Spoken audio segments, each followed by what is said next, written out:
Hare Krishna. Announcing for a BMW in the parking lot 8AISO044. Anyone driving a BMW today? Thank you.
Welcome to ISKCON of Silicon Valley.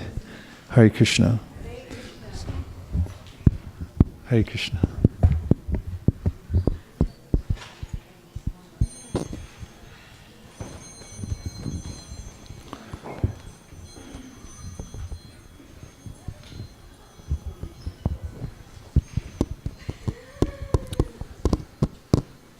Please make yourself comfortable, and if you see a gap and you'd like to fill it, please feel free.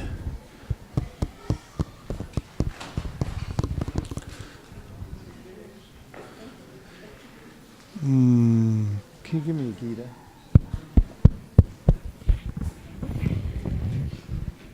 How is everyone today? You good? Okay.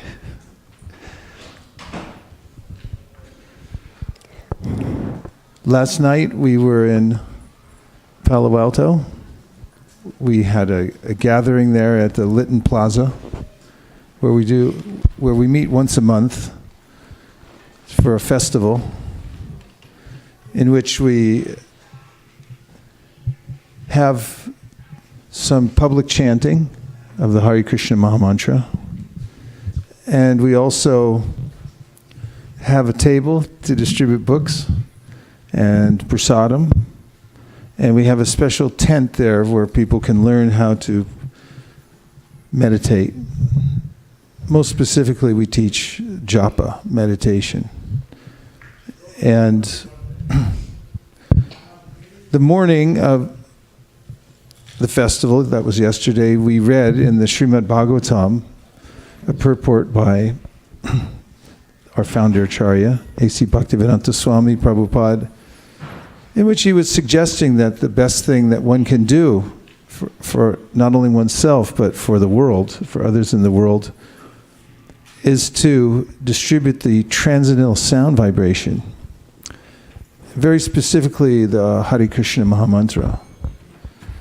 As many of you who have careers in engineering know, or even in management for that matter, it's really important what kind of algorithm you start with. In fact, if you have the right algorithm, you take the time to set it up, then 50% of your work is done. Am I correct about that? Thank you. So it takes a little thought when embarking on any kind of project, and we might see the lifetime that we have been allotted, however long that might be, as a project. So it's actually the greatest project working on ourselves, isn't it? Would you agree with that? 3 people on this side. Yeah, I like that. I like looking at my life as a project. There's a way in which the human life is especially full of possibilities, very optimistic in the sense that a human being is malleable, means can adjust. Not just adjust, but also improve. What would you say would be the elements for improving oneself? If you were going to name 2 or 3 elements that would be absolutely essential to bettering yourself materially, means physically, mentally, spiritually, what would you say the 3 common elements are? Sumati? Now, of course, there's a rule in this classroom, and that is that whatever you say doesn't count unless somebody gives you a microphone first. Because it's being broadcast. And yes. Choosing good association. Good association. Somebody write this down. Number 1, good association. What else would you say would be vital? Yes. Self-discipline. Self-discipline. Now that's a good idea too. I really like that. Self-discipline. What a great concept, isn't it? Okay, yes.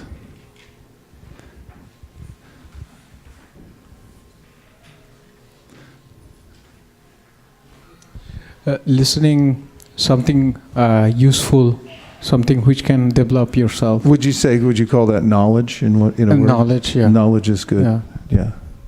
Or information. In fact, the word information has an interesting context to it. It has the word form. When you say information, you say form, inform. So how do things assume a form in this world? This is what it means, actually, the word inform. How do they take shape? You hear first. You get knowledge. You're informed. And when you're informed, then you can create what you have internally. You can manifest it externally. Okay, we had 1, 2. 1, 2. Planning. Planning. Okay. We could start maybe a business school after we get all these down here. This is Hansapriya Mataji. She says mentors, cultivate a Mentors, cultivate mentors. Okay. I was going to say determination. Determination. That's also a good element. These are nice principles. In fact, throughout the Gita, Krishna mentions good qualities that he appreciates. He appreciates seeing them in us. That's interesting. And I always find when I read the Gita and I listen to those qualities, just listening to the qualities, even though I don't have any of them, it actually, it enriches me hearing about them. And it makes me feel as if I might someday have them, just hearing about the qualities themselves, something to aspire for. Let's hear the list. Mukharvind can read it off for us. He's our scribe.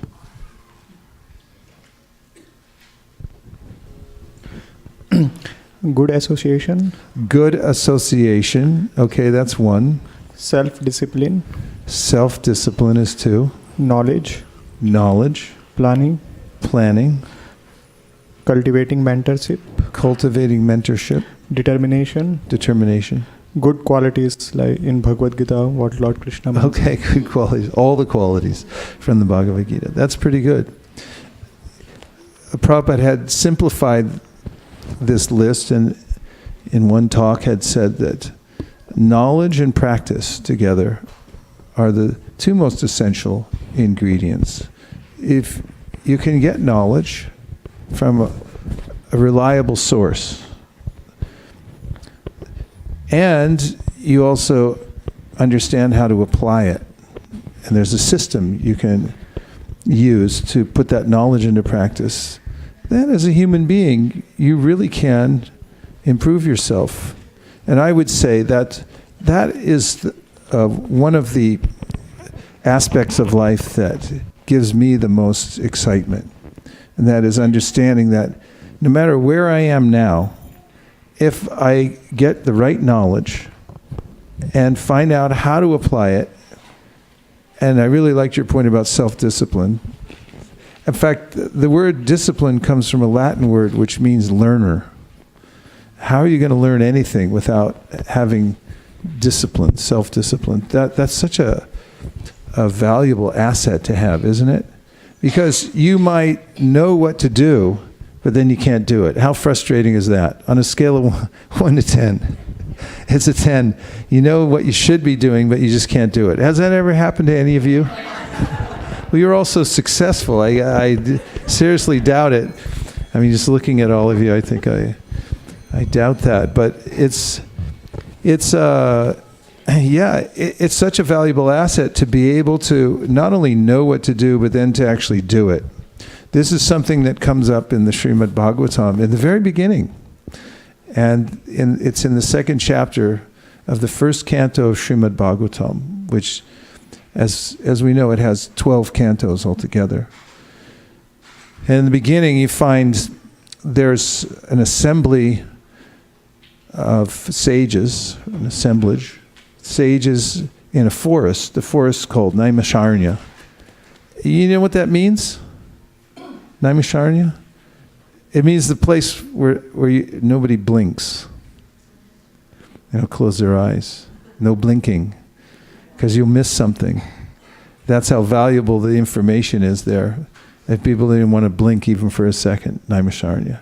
Another interesting fact about Naimisharanya, it's said to be if you conceive of the entire universe as is done in the Srimad Bhagavatam as a big wheel, then the center of that is in Naimisharanya. That's the axis, the hub. And so it's a place where people, sages, gather to engage in knowledge gathering and finding out how to apply that knowledge. And we have the benefit of reading about one such assembly, which took place thousands of years ago, and in which sages sat down and they wanted to hear about the most important aspects of the spiritual knowledge that comes from the Vedas. So they had some very pointed questions. And their facilitator and speaker ended up as Sutta Goswami. Actually, his father had first been there, but he blew it. Because one thing you don't want to do when you're a teacher is get full of yourself. And that happened to him. Sutta Goswami's father, Romaharshan. Romaharshan, the knowledge went to his head. This is also an important aspect we could add to the list, is humility. And in fact, Krishna does put that on the list. You'll notice that in the 13th chapter of the Bhagavad Gita, starting with verse number 8. Somebody tell me, one of the Bhagavad Gita scholars in here, tell me what those verses are about. 8 through 11. 8 through 13. No, don't put it up yet. Somebody here tell me, what, just off the top of your head, what those verses are for. What? Yeah, what is knowledge? Or more accurately, what is the process of knowledge? Like, how do you come to knowledge? Amazingly, now you can show it. The first thing Krishna says, if you want to get knowledge, he said, Amani Dvam, be humble. Isn't that interesting? It's something Socrates also said. He said, the knowledge is already there, but you have to adjust yourself so that it can awaken within you. And not only that, if you want to take it from the environment, you have to adjust your approach. He asked a lot of questions. In fact, we have the phrase now, the Socratic method, which means asking a lot of questions. He didn't speak all the time in a way to teach, other than asking more and more questions. In fact, sometimes people criticized him. 13th chapter, no? 8 through 12.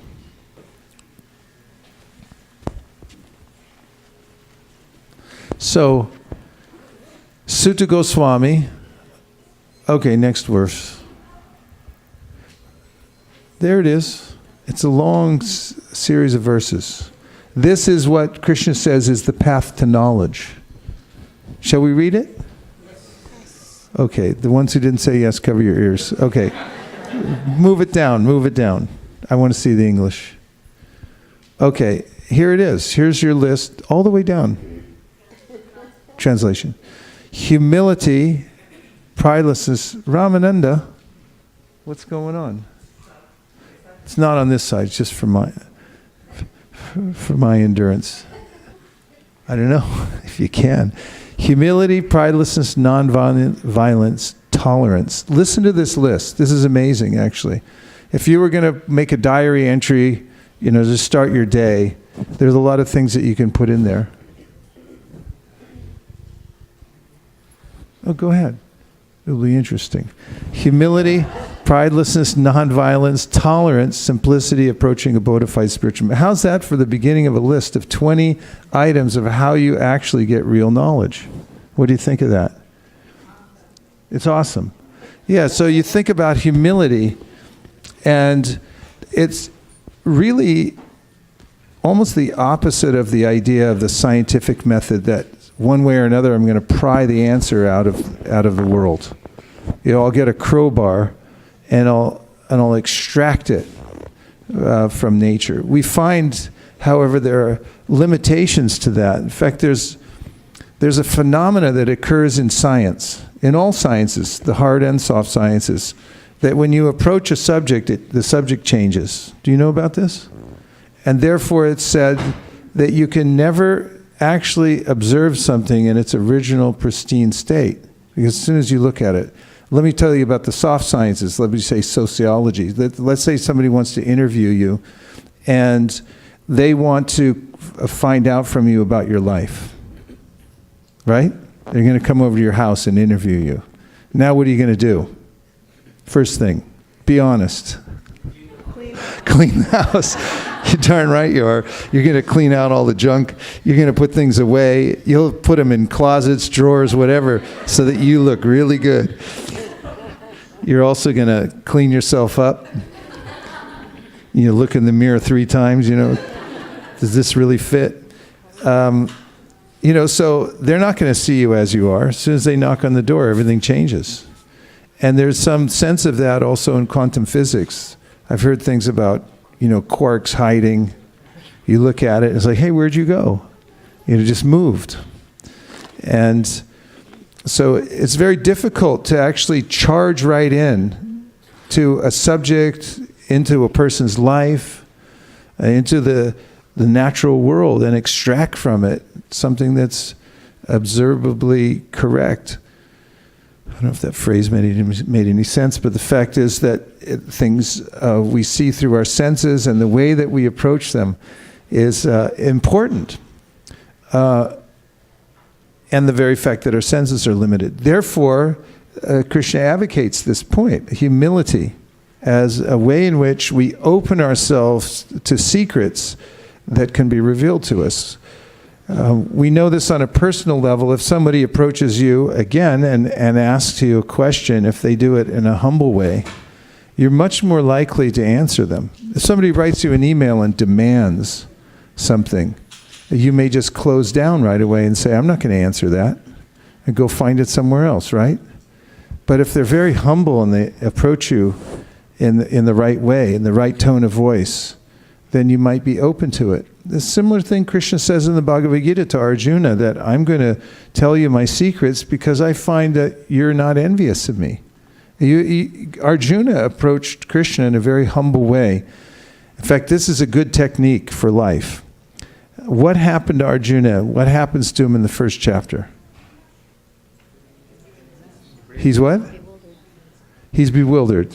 Would you all say he gets bewildered in the first chapter? Yes. Yeah. Have you ever felt bewildered? Yes. Srivaspana raised his hand, shot up. Thank you. It helps to admit it. So he got really bewildered. And so what happens at the beginning of the second chapter? He breaks down. Have you ever had a breakdown? Feels good, right? Not while you're having it or approaching it, but if you actually break down and you just admit, I don't know anything, I don't know how to get out of this. I mean, that's basically what Arjuna did. That's his technique for knowledge. He got to that point where he said, I can't handle this. He tried to intellectualize it in the beginning, didn't he? He started off by giving really esoteric, very logical objections to the war that Krishna was pushing him into. It's like, okay, let's go. And like, let's not. And he gave all his reasons. And then Krishna said, you're speaking as the way you think a learned person would speak, but actually you're a fool. All the things you've said. Of course, he said that after Arjuna said, I give up. I don't know what to do anymore. I leave it to you. So this is something I highly recommend, and that is giving up. And somebody reminded me of that recently. Is that devotee? He lives in, he's in a wheelchair, has muscular dystrophy. Vishwarup, yeah, I met Vishwarup when I was at Ahmedabad. And he came and talked to me. I'd never really had a chance to talk to him. He's such a nice devotee. He gives discourses on Bhagavad Gita. He's bound to a wheelchair. He can't get out of it because he has a condition. And, he told me when we were talking, he said, I met you like four years ago. You gave a class in Vrindavan. And he said, I asked you a question at the end of class. Do you remember this? Yeah. He And he said, what do you do when you get really frustrated and things aren't going your way? Something like that, right? And I don't even remember giving this answer, but I liked it when he told me, because it works for me. He said, so what do I do? And I said, start over. Just start over. And so he remembered that over 4 years, and he told me that really works. And it's kind of like Arjuna's doing this technique. It's like, I give up. Because after all, we're insignificant. If I admit my insignificance, it's a great relief. It's really hard to maintain the front that I'm actually significant. Because at any time I can be revealed as insignificant, and it's very embarrassing when you're trying to put yourself forward as being important and significant. And so this humility, amanidvan, think about the word itself. Elsewhere in the Bhagavad Gita, Krishna says, nirmana moha jitasanga dosha, nirman, the thing of the word, this is a crossover into English, but yes, English colloquialisms, but when people say you're the man, they say you be the man. Have you ever heard that? They say, yeah, you're the man. And so Krishna's saying nirmana, it means nirman, don't be the man. You're not the man. Nirmana moha jitasanga dosha. Nirmana moha. Be free from this idea that like I am the man. And this is the first step in getting knowledge. Kind of give up. Doesn't mean give up your self-discipline, and it doesn't mean don't give up the inquiry and don't give up trying. It just means give up being the one who's making it happen. That's what humility means. You step out of the position that I'm driving this thing and realize that I'm not driving it, I'm a servant. I'm an instrument. This is humility. Because sometimes people say, if I become humble, then everyone's just going to use me as a doormat.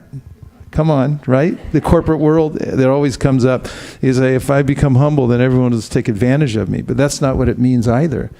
It means to understand that you're an instrument for Krishna. And to conduct yourself as an instrument, Krishna's instrument, as a servant.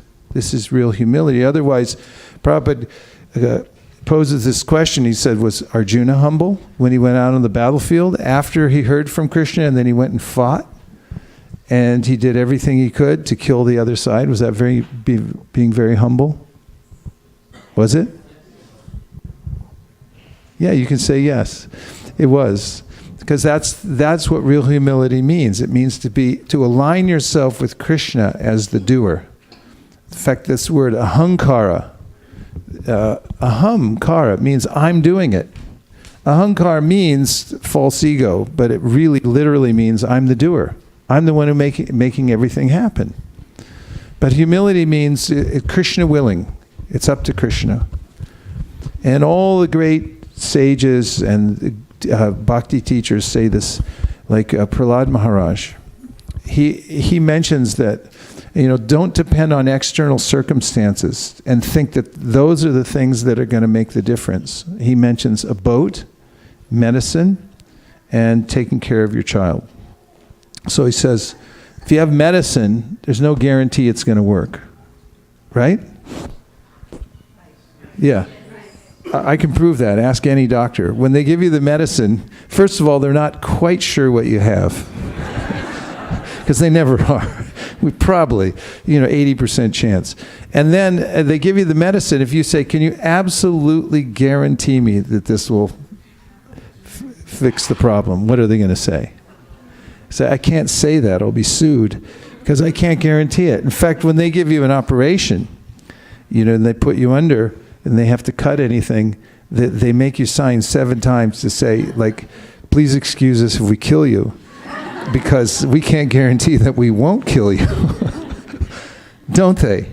Yeah, they sure do. Because and it's it's the way the world is, and that's what Prahlad Maharaj is saying. It's like medicine, even in Ayurveda. Any fans of Ayurveda here? 2, 3, 4, 5, 6, 7, 8. Yeah, in Ayurveda, there's a verse that says, before you take this medicine, you have to say, it won't work without the blessings of Lord Vishnu. You don't just take it and say, it's going to work. And similarly, a boat. We don't have to say anything more than Titanic. It was supposed to be the best boat ever built, and it sank on its virgin voyage. It was obliterated and went down by a little iceberg. And of course, taking care of anyone. But he's here, Prahlad's saying, taking care of children. You do the best you can, but who knows, right? How do you know how they're going to turn out? You do what you can to take care of them in every way. So this humility is a really important part of getting knowledge. And Arjuna shows the example. He didn't change his job. Same job.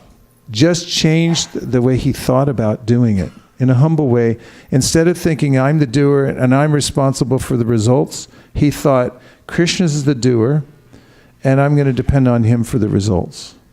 He didn't change his clothes, he didn't change his hair, didn't change his house, where he lived, only changed that feeling that he had, why he was doing the service. In fact, throughout the Gita, Krishna recommends this as the way to live in the world without being touched by it. There's a great art, he says, the art of yoga, means to live in the world without being touched by it. And it's an internal process. Externally, of course, you can try to stay clean as possible. This is recommended throughout the Gita. Be as clean as you can in your external environment, but internally, that's where we really catch on to the material world. It's through our desire and through our consciousness. So Krishna says, be like a lotus flower. The lotus flower can live in the water. In fact, it grows out of the mud at the bottom of the pond, but it's never actually touched by it, and it exists like that.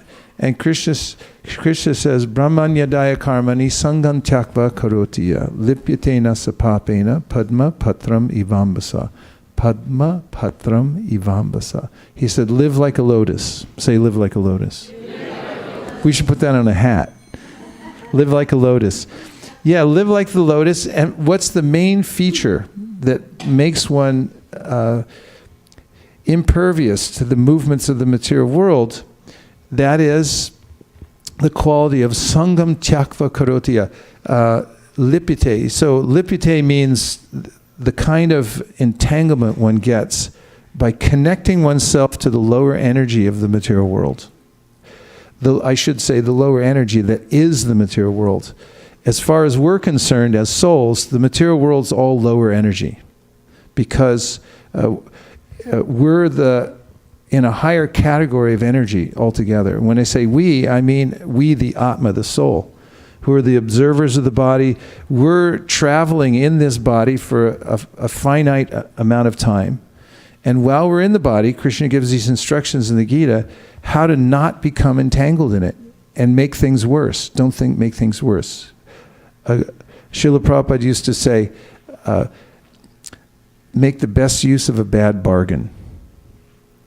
Now, so he says, Brahmanyadaya karmani sangam tyakva karotiya.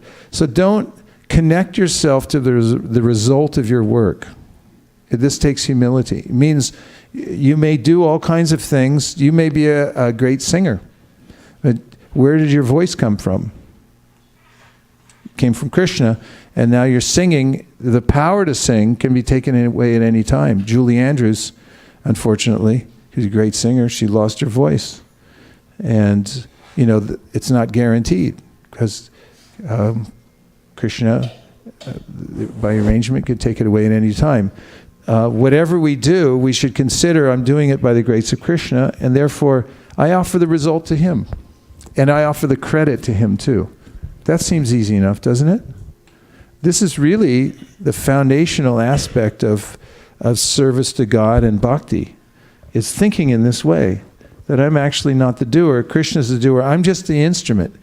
But it's fine to be the instrument, because that's what we really are. And if we act in that capacity, then Krishna can really fill us up and give us more capacity to express his grace to the world and in our lives by being the instrument. We block a lot of that by demanding that we get credit for everything. That makes us complicit with the laws of material nature. But if you just swear it off, then you can do all kinds of things, but you don't get entangled. That's what Krishna is saying. Lipyate nasa papena. Papena, pap means? Sin. Yeah, that's kind of a Christian word, sin. But, it means really acting against our nature, going against the laws of nature, going against what's in our best interest. So lipyate means that you become besmirched. Do you know what that means? Shraddha, what does besmirch mean? Everyone say besmirch. You have to use it in a sentence sometime today. Let's hear.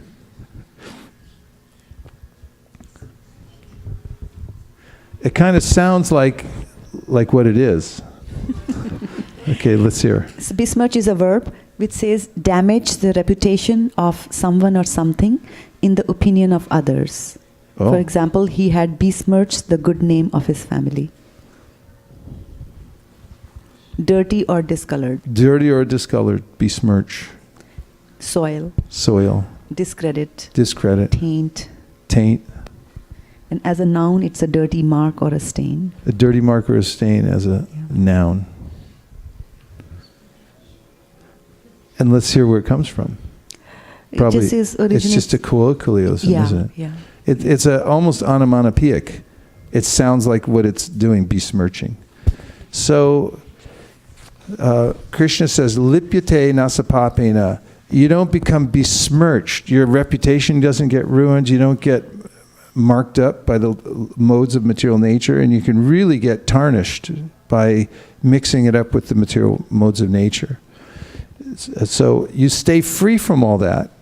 If internally you give away the result to Krishna, you say, I'm just an instrument, I'm working for you. So, Rama nyadaya karmani sangam tyakva karotya. Whatever work you're doing, do it as an offering to Krishna, and be aware of the fact that you're only doing it because Krishna is empowering you to do that. So, today I want to talk about asking questions, because it's my contention, and I'll argue it to my last day, that the most important punctuation mark in any language is the question mark. Anybody want to argue about it?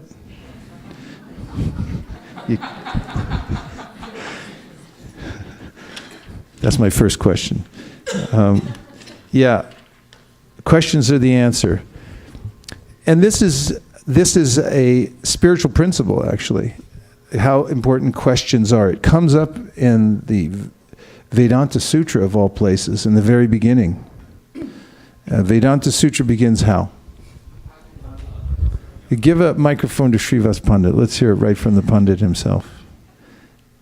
This is Vedanta Sutra is a summarization of the Upanishads. The Upanishads are really kind of summarizing what all the Vedas are about. The Vedas are like a tree. And of course, they all have, a tree has within it various aspects. It's all the same tree. But then what would you say would be the most important part of the tree? Trunk. The fruit. Yeah. Trunk's pretty important too. But ultimately, I mean, they're all important, and that's a good point. It's all the parts are important, but you want the fruit that comes at the end. That's called Srimad Bhagavatam. And if you go backwards from there, then you come into Vedanta Sutra, because see, the Srimad Bhagavatam is a commentary on the Vedanta Sutra, and the Vedanta Sutra really is a summarization. It's a codified way of talking about the Upanishads.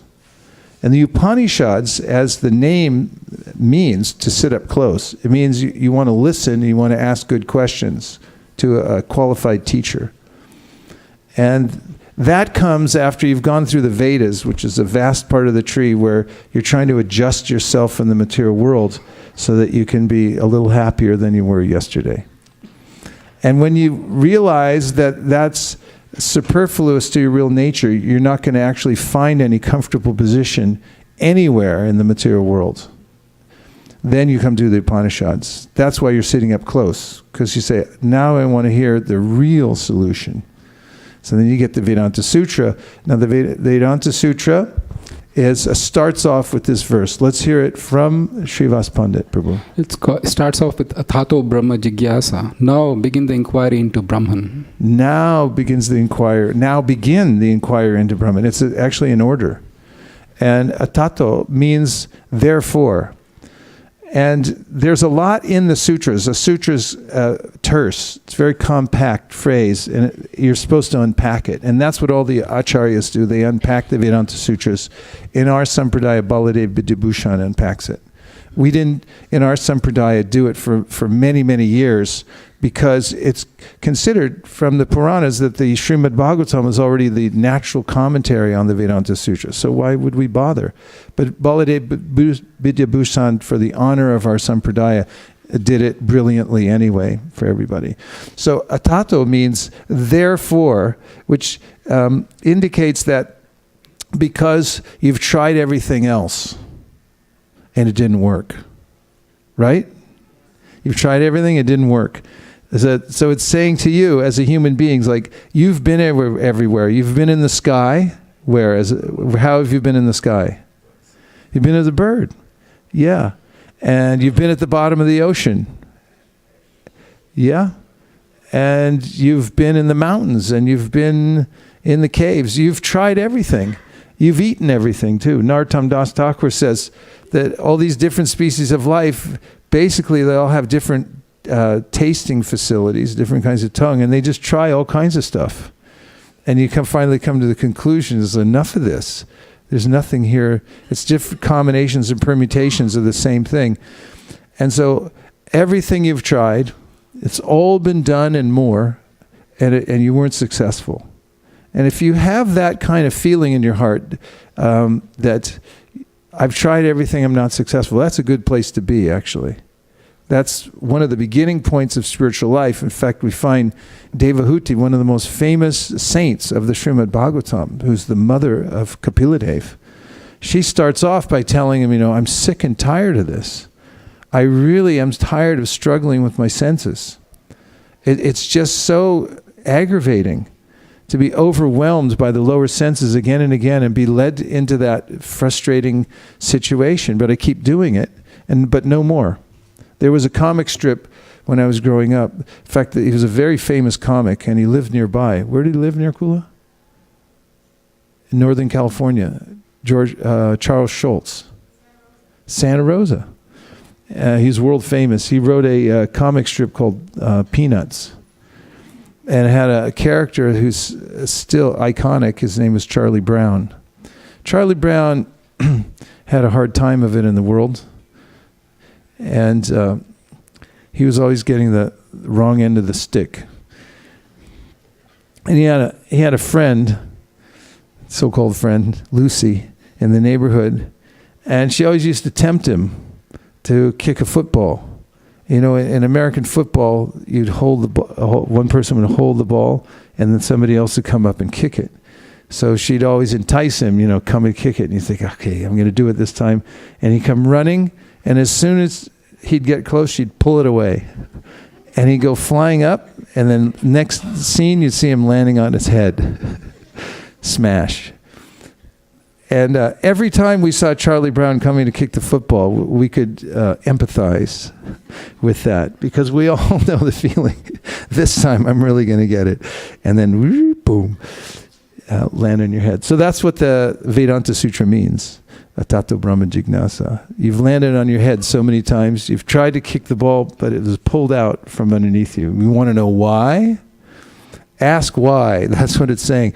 Now's the time to inquire. Is there something better than this? Is there a better method? And what's my origin? So the system of spiritual life really is not that we have all the answers or we're going to pry them out of material nature, but if you put yourself in the right position, the right frame of consciousness, you have the right attitude, and you ask the right question, then you'll get everything. That's how, in one sense, simple it is, the process of spiritual life. It's about asking the right question. A question is like a trigger. It's so powerful. It's like a nuclear weapon has a trigger that makes it a chain reaction start. That kind of, is demonstrative. It gets out of control. So in a similar way, if we ask the right questions in our life, and we ask them in the right attitude, that's what starts a sequence of events that brings us to a higher level of consciousness, asking the proper question. So Tato Brahma Jignasa, that's the first question we're advised to ask. And the implication is you won't be disappointed. The answer is forthcoming, but the most amazing thing, the Srimad Bhagavatam brings this out, is that people don't ask it.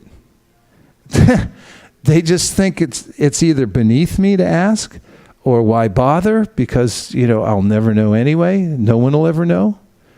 But this is not what the Vedanta Sutra says. It says, no, ask. Just ask sincerely, and the answer is available. In fact, the Omkar, one great devotee once said, means, it's the big yes. Everyone say Om. Om means yes, yes, yes. And yoga means plus. It means that you can get everything that you're looking for. It's all available to you, and more than you could imagine. But you could only unlock that if you approach it, that is Brahman, with the right attitude, and you ask the right question.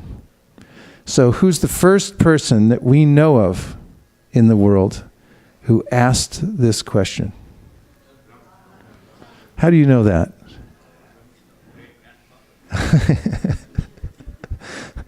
We know it because it's there clearly in the Shastra, that in the Srimad Bhagavatam and also in the Brahma Samhita, we find that Brahma, who is the firstborn living entity in this world, who's his mother and father? Okay.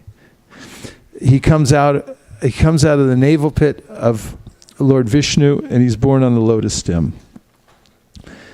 He doesn't know where he is, and he doesn't know who he is, so he begins to ask, where do I come from? And he's searching it out. And this is an interesting point also, that we have a natural inclination, humans, I'm speaking for the whole human race here, don't mind. We humans have a natural inclination to want to know where we came from.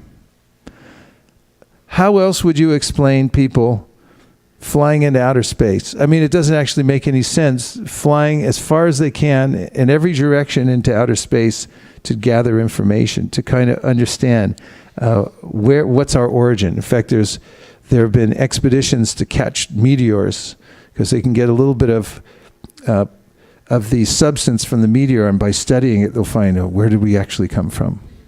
Where are we from? This is the understanding. Why do I say it doesn't make sense? Because, I mean, there's plenty of other things you could spend money on right here at home, right? I mean, start with fixing the potholes on 101. Or BART, give me a break. I mean, blow that thing up. No, I mean, start over. Don't blow anything up. I mean, start over and build something decent. It's California, for heaven's sake. But the point is, it's not logical unless there's a natural urge to inquire, where am I from? What's my origin? To look here and there and find out, where did I come from? Digging holes, going deep into the earth, sending rods down there to find the core. How deep does it go? What's in there? This is a natural urge. You don't find animals doing that. Animals inquire, says the Srimad Bhagavatam, about 4 things only. Eating, sleeping, mating, defending. Those are the 4 questions they ask. And if you see a dog digging a hole, I won't go further than that. But it's related to the body, one way or the other. It's not out of a sense of a tato brahma jignasa. What is Brahman? What is the highest? Where do I come from? What's my origin? Humans can do that, and that's amazing. And they have a natural urge to do that. Now, logically, every urge that we have, for instance, name a couple natural urges that we have. Wanting to eat, yes. It's Ekadashi. Thanks for bringing that up. And for those of you who are dry fasting, some in the front row here, the urge to drink. We have an urge to drink, don't we? Yeah. Those things are there.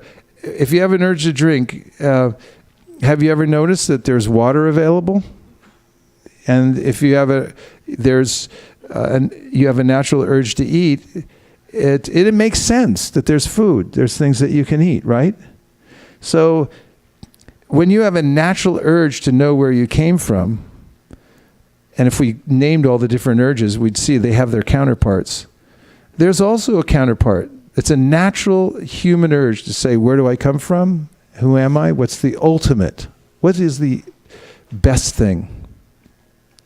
There's an answer, and this is what the Bhagavatam says. It's forthcoming if you ask it, you have the right attitude, and you ask the right question. What are the two things? Right attitude and right question, then you'll get everything. And the Vedic system, if there's a lifestyle, Vedic lifestyle, it's really about preparing your internal and external environment so that you can ask the question properly. Because if you're in the mode of rajas or passion, it's really hard to stop and ask good questions. I'll give you the quintessential example. A man's trying to cut down the tree. He has a saw that is dull, and therefore he's sawing back and forth, but it's not making any progress. So another person comes by and says, "Excuse me, sir, I know a little bit about this. Let me help you out here. You need to sharpen that saw." And the man sawing answers, "I don't have time." That's the mode of passion. It's defined there in the Bhagavad Gita that you go on doing things over and over again. You're not getting anywhere, but you don't have time to stop and ask the question of why I'm not getting anywhere. So you're not in the right attitude. You don't have the right internal settings to ask the right questions. So the idea of living in an ashram, living the first part of your life in a idyllic situation where you simply serve the guru. There's a gurukula. What's the idea behind that? Idea like the brahmachari, the ideal brahmachari goes out and begs and brings back, gives everything to the guru. Then the guru doesn't call the brahmachari for lunch. What does the brahmachari do? Sneaks out the back, goes to the drive-in, the drive-through. No, he just doesn't eat. Why? What is that? Some kind of torture? It's what? Why? Austerity for what reason? People do austerities all the time for no reason at all. What is the reason for performing such an austerity? Let's ask Srivas Pandit Prabhu. What is the end goal for that kind of an arrangement? Brahma Saukyam Tvanantam. Means? Means eternal happiness as... But I'm thinking of the exact attitude that we're looking for. Kautakarnika. To develop humility. Yes, develop humility. That's right. And a sense that nothing belongs to me. This is, as Prabhupada said, develops moral character. That's the main purpose of it, right? Is to develop moral character. Everything you said was correct, everything, but I was going for a particular thing. Back to this idea of humility. If you develop that sense, then this is the way in which, or the attitude with which, when you ask the question, then you can ask it in such a way that you can receive the answer. Or that you can even ask the question sincerely, who am I and what's the purpose in life?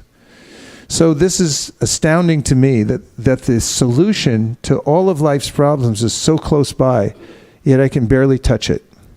And therefore it requires amending myself, and therefore there are spiritual disciplines through which one amends one's attitude, one's consciousness, so that one can beseechingly ask the question. If you ask the question with deep sincerity, then the answer comes to you very quickly. So before I go into the next part, to take some lessons from those in the Srimad Bhagavatam and the Bhagavad Gita who've asked the best of questions, see what kind of questions these great souls have asked. We'll take some reflections. Reflection means anything you heard so far that's stuck in your mind that you can reflect back for the benefit of all. Are you ready? Mark, get set, go.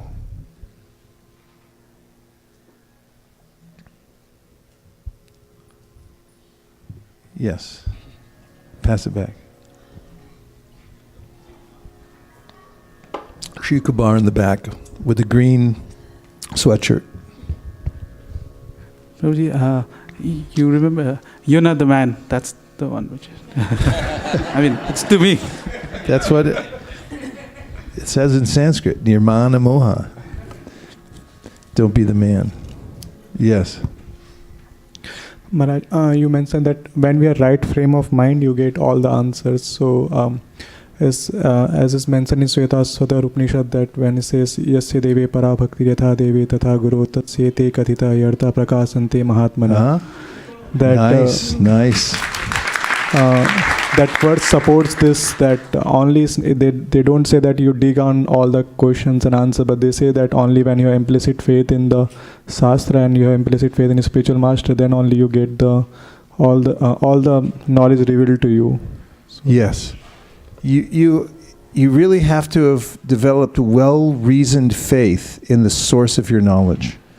The doubting process is very important. It's part of intelligence. In fact, this is something that Kapila Dev mentions in the third canto of the Srimad Bhagavatam, that one of the most important features of the intellect is to doubt. Otherwise, how are you going to eliminate those things that are false and come to the point of understanding what's actually true? There's a phrase, blind faith.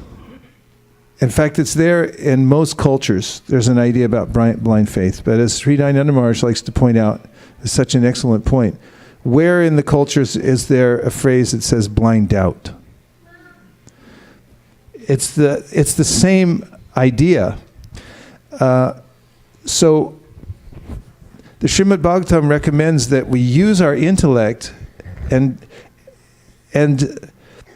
selectively come to the conclusion that there is a source of axiomatic knowledge.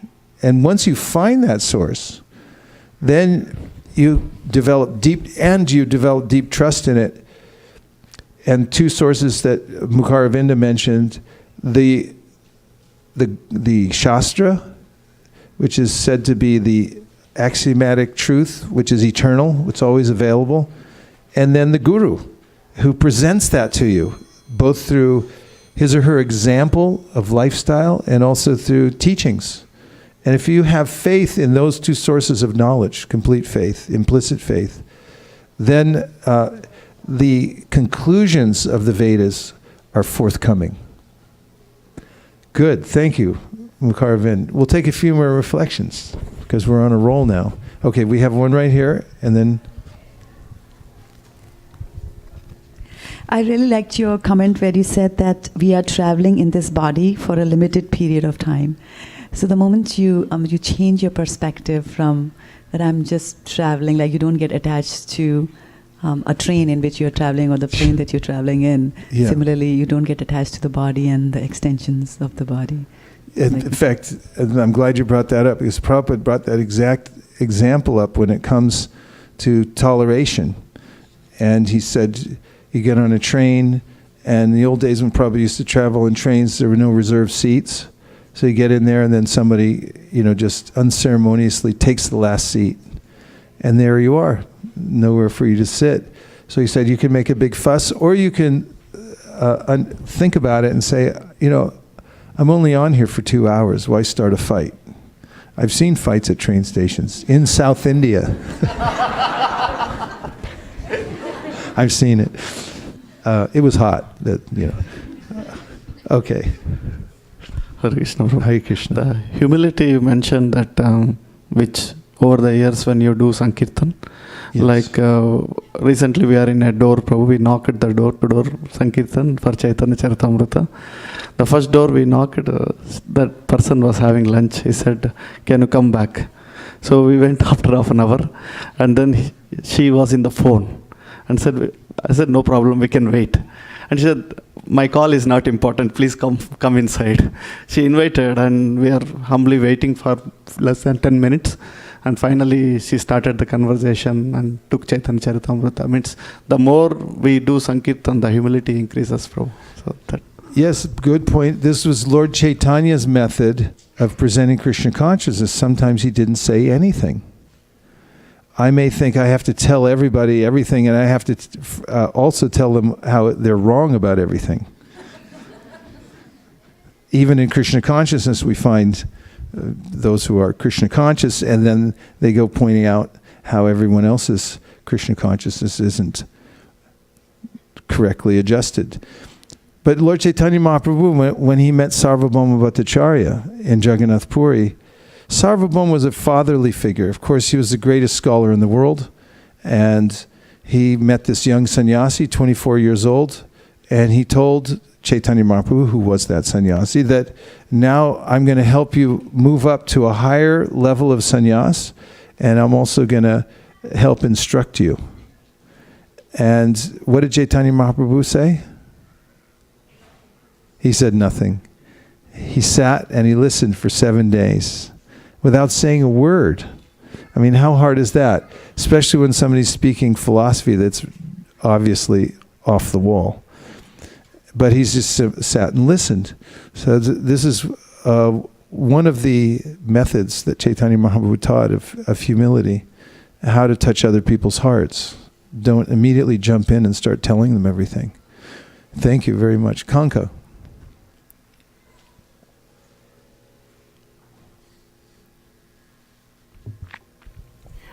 When you talked about like if someone wrote you a note and they demanded questions they were demanding, then you would be less apt to write back right away. But if someone approached you, so similarly, I had an experience at our house where the person had studied at a seminar to be a priest, and comes all the time with challenging questions and not nice, and it's almost like you just don't want to answer, you don't want to talk, you just it's so frustrating. And the other point was tolerance. When Srila Prabhupada would fly on the plane in the early days, they didn't have they had a smoking section. They didn't have no smoking. So the devotees would say, "I'm going to ask them not to smoke." And he would say no. He said, we have to learn how to be tolerant. Yes. Thank you very much. Bringing us back to that important point of understanding, it's how somebody asks the question that makes the difference. Because questions may be there, but we also need to ask them in the right attitude. And it's similar in advancing on the spiritual path, which all begins with a question. And if we ask the right question with the right attitude, what do we have to do? Yes.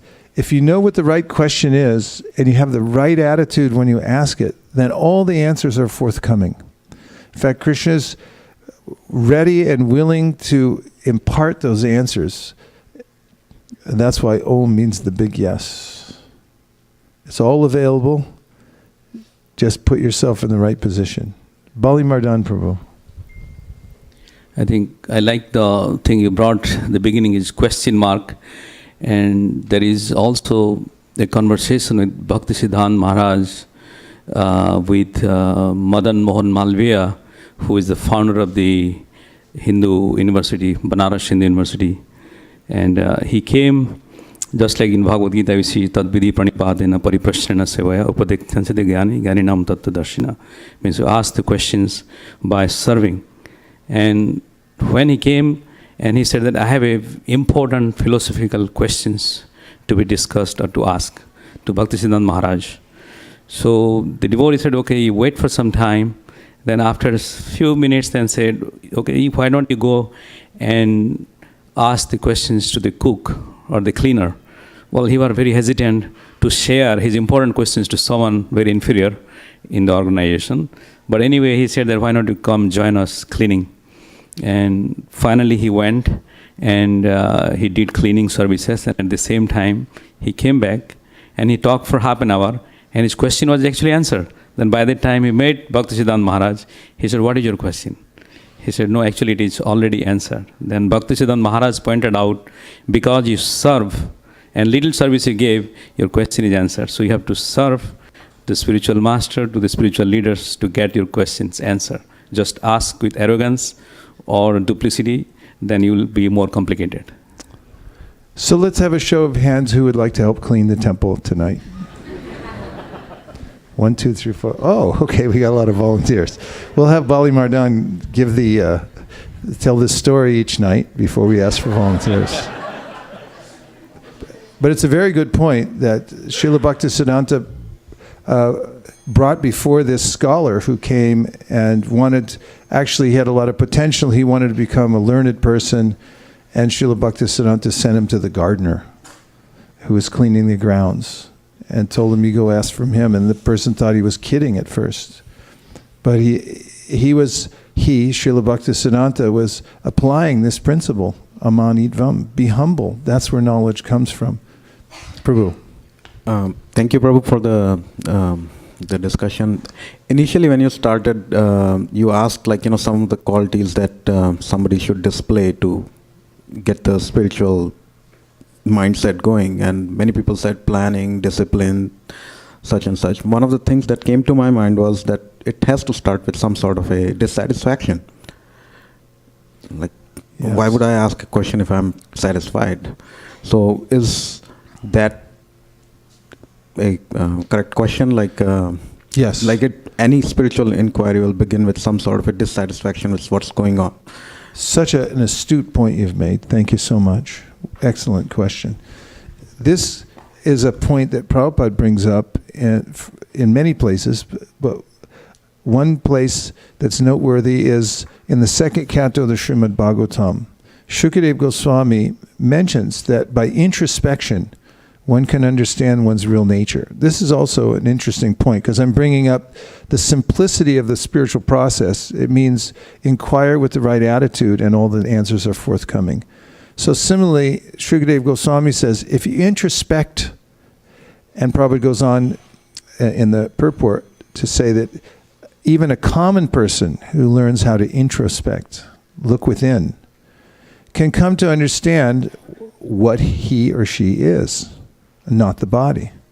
And he gives a process for introspection, which begins with noticing the fact that your body is made of material elements.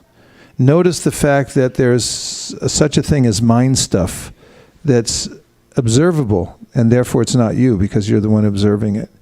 And also notice that there's an intellect, there's a higher being who's actually informing you. And that's coming from a higher source. These are all observable, even, as Prabhupada says, to the common person. It's easy enough. Now, in the purport, Prabhupada mentions this principle of frustration. He says that frustration is actually a sign that we're spiritual beings. And what's the logic behind that? It's this. If we were compatible with the material world, if we were made of the same substance, if we were akin to the nature of the material world, we wouldn't even notice any frustration because it would just be all the same to us. But I can frankly say, and my wife can attest to this, that I'm frequently frustrated by the material energy.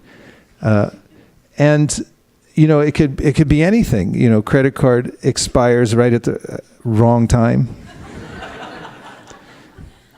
You have 2 passports, one with the visa, one that's the new one. You get on the plane with the new one and leave the visa. Have to have it FedEx to a foreign country. I mean, there's a lot of things that can happen that are frustrating. We could make a list, right? Commiseration, we could really go for it. And that's a sign. The sign is that we don't belong here. This is a huge clue. Frustration is the doorway to enlightenment. And yes, some of the greatest conversations in the Srimad Bhagavatam take place when somebody is so frustrated that they say, I quit, I give up, I want to know the real answer. That's a better attitude than I already know everything. In fact, Kunti says this. She says, if you're already satisfied with what you have, you're not feeling frustrated. First of all, you're an idiot. Second of all, you're not going to get any knowledge because you're already full. But when you're utterly frustrated, that's the time when you have what we call a teachable moment. I mean, really frustrated. When you've lost it all, you blew it, your reputation's gone, everything. You just have to start over. That's where I began in the talk.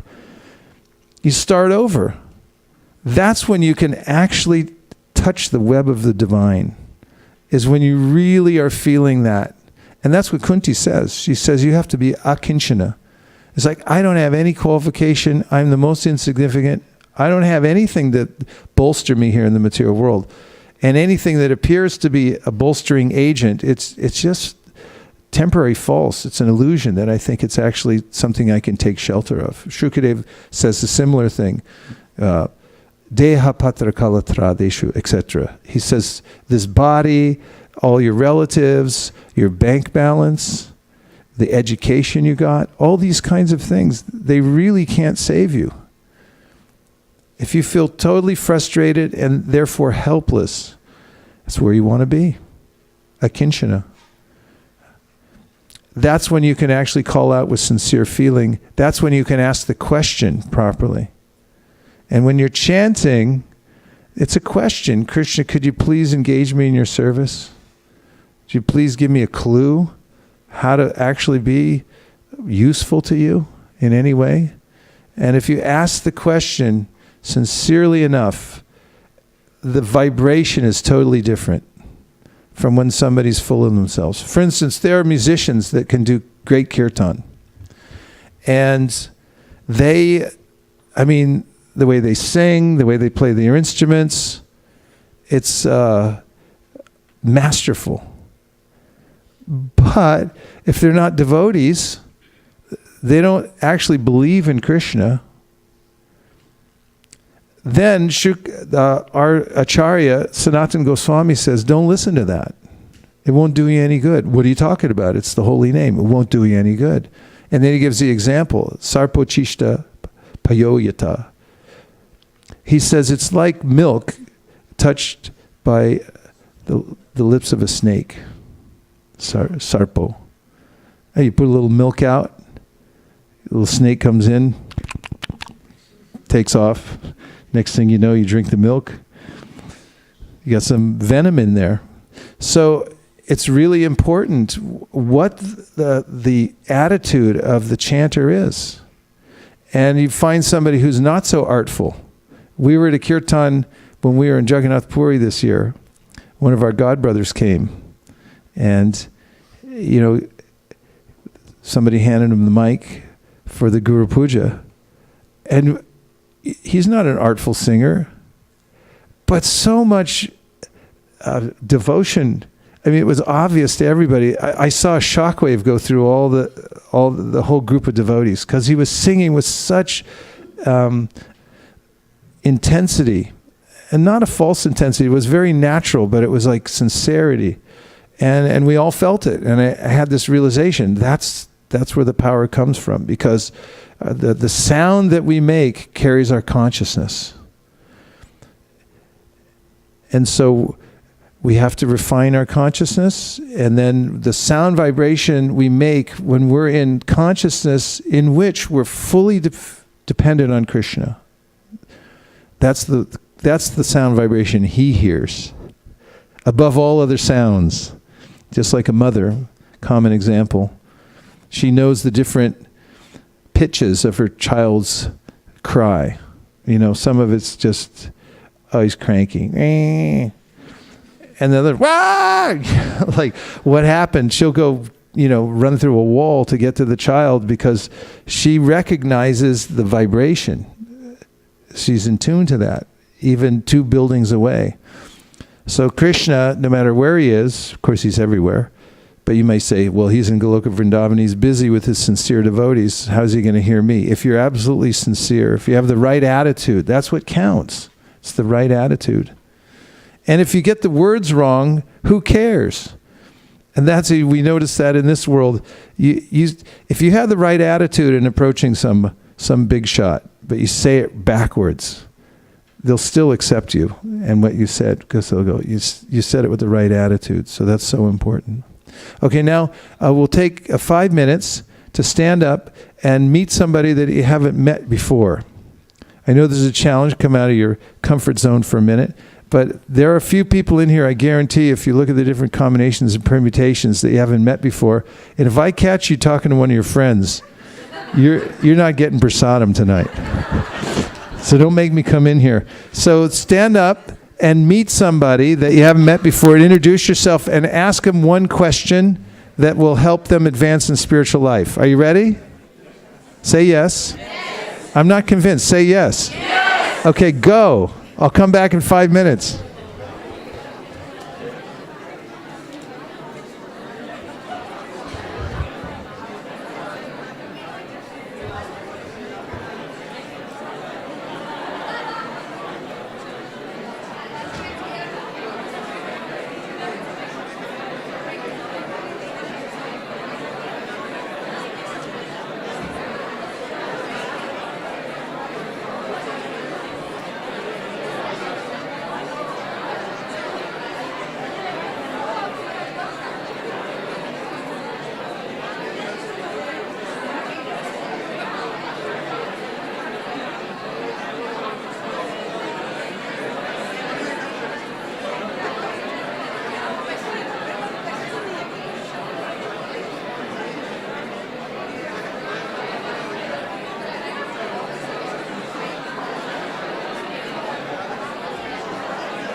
Vishnupadaya Krishna Preshtaya Bhutale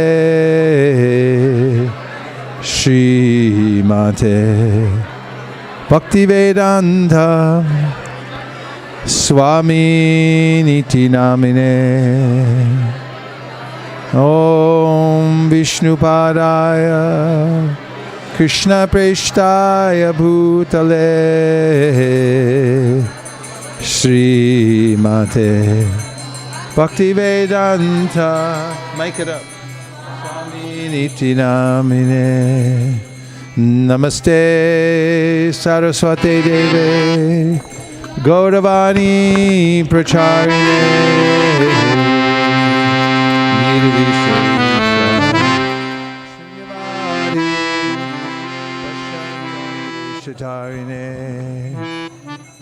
Jaya Shri Krishna Chaitanya Prabhu Nityananda Shri Advaita Gadadhara Shivasari Gaura Bhaktavinda.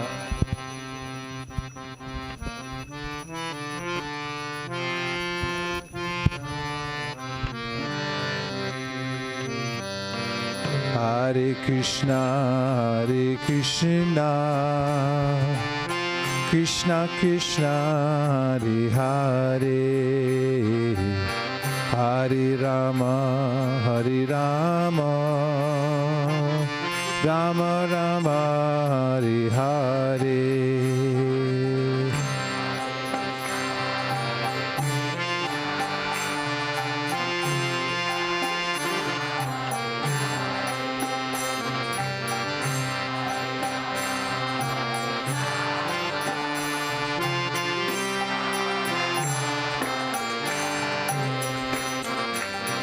Hare Krishna, Krishna Krishna, Hare Hare, Hare Rama, Rama Rama, Hare Hare.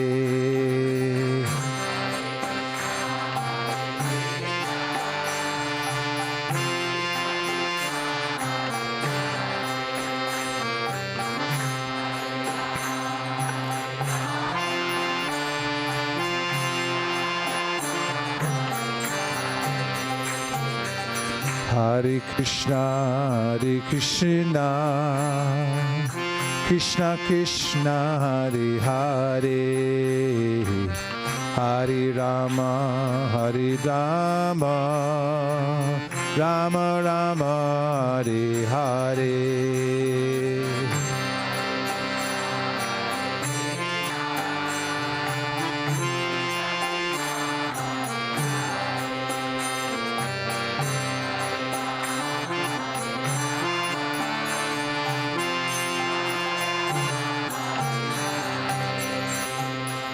Hare Krishna, Krishna Krishna, Hare Hare, Hare Rama, Rama Rama, Hare Hare.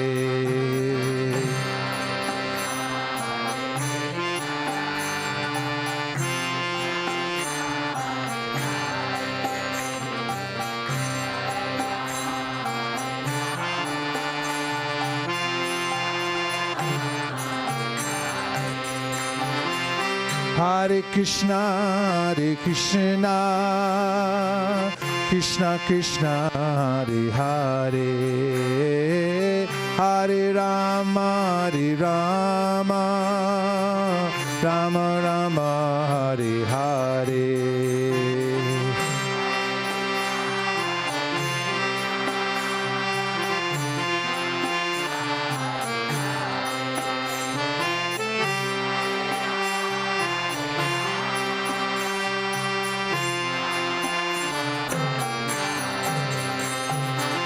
Hare Krishna,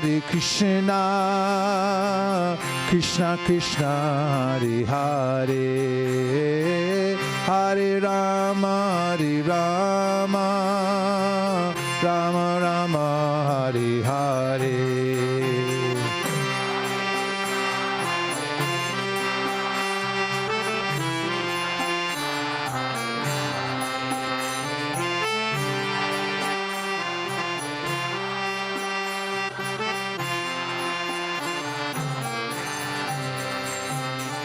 Hare Krishna, Krishna Krishna, Hare Hare, Hare Rama, Rama Rama, Hare Hare.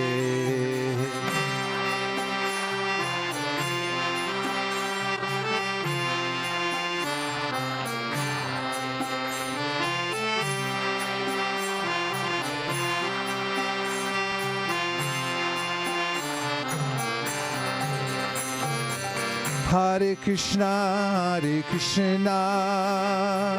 Krishna Krishna, Hare Hare, Hare Rama, Rama Rama, Hare Hare.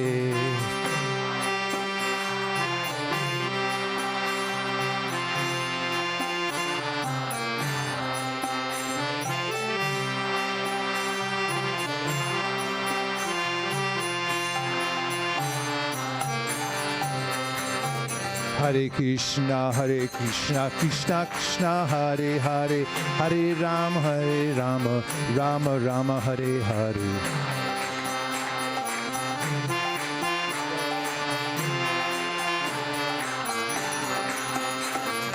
Hare Krishna, Krishna Krishna, Hare Hare, Hare Rama, Rama Rama, Hare Hare.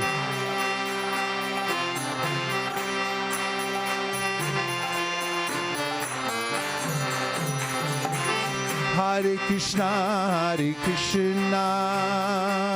Krishna Krishna, Hare Hare, Hare Rama, Rama Rama, Hare Hare.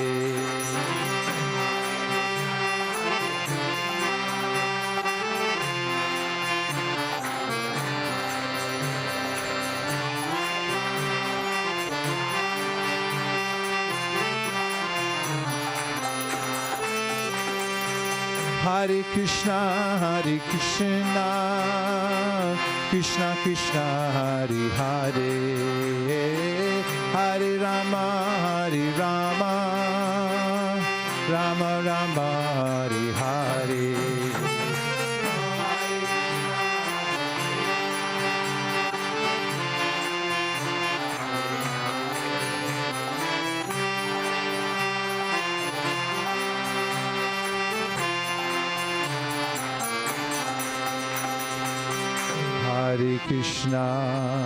Hare Krishna, Krishna Krishna, Hare Hare, Hare Rama, Rama Rama, Hare Hare.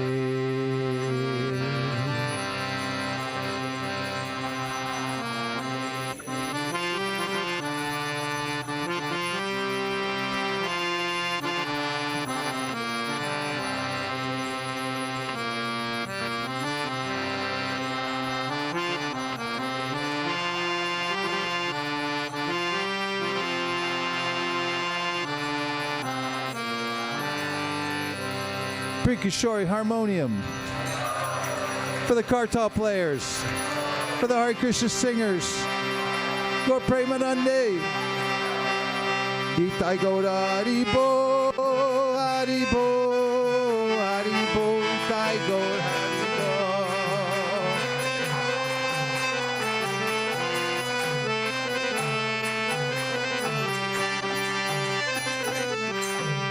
Yeah, sometimes you wonder about the Haribo, right? I was just reading in the Chaitanya Charitamrita the other day that when Chaitanya Mahaprabhu, sometimes he'd go into trance, and he was experiencing the pastimes of Krishna in Vrindavan, and his associates would come, and they would bring him back to external consciousness. Sometimes he wasn't so happy about it, but they would chant really loudly, and they would like awaken him to his external consciousness. And when he would awaken, and several instances mentioned, as soon as he'd come back, he'd go, Haribo, Haribo. So this is Haribo, is an ecstatic expression. And in another place, Prabhupada says it's an abbreviation for the Hare Krishna Maha Mantra. So saying Hari Bol. And it's also the password that will get you into any place in the world. Because I guarantee you there's a Hare Krishna temple or household on every continent and practically every city of the world now. And once when I went to Hong Kong, I was just a kid. I was a brahmachari, and I got there. I didn't know anybody. The flame was late. I went to the flat where the temple was supposed to be. It was just a bunch of buildings and a lot of buttons to push. So I pushed one. It was in Cantonese. I didn't recognize it. So then I heard a voice in Chinese come out. It was 1 a.m, and all I said was Hari Bol, and then went "ee." And I was walking up the stairway. I was thinking, this is the password to anywhere in the world. In fact, you go anywhere and just say Hari Bol, and people, hey. So we like to chant Hari Bol. And just a few extra points about questions.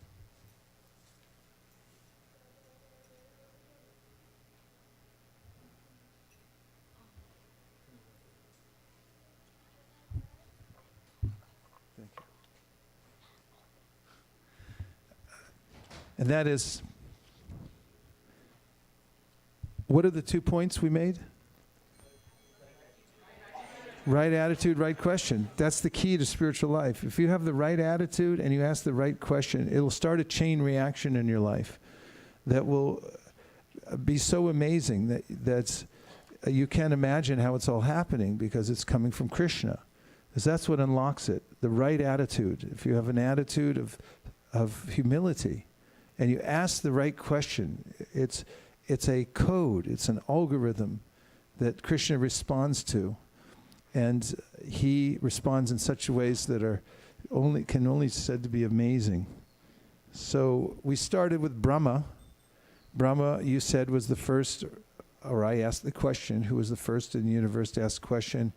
And this is a very important point that he was asking, where do I come from?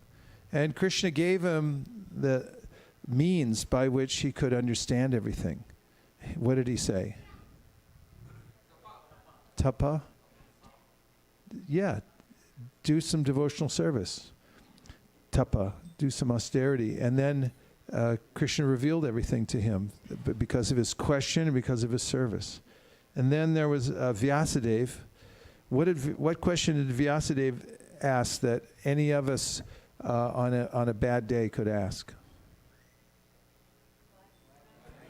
Why am I feeling morose? Why do I feel unfulfilled? You were talking about Vyasadeva. He's an incarnation of the Lord, a literary incarnation, the literary incarnation.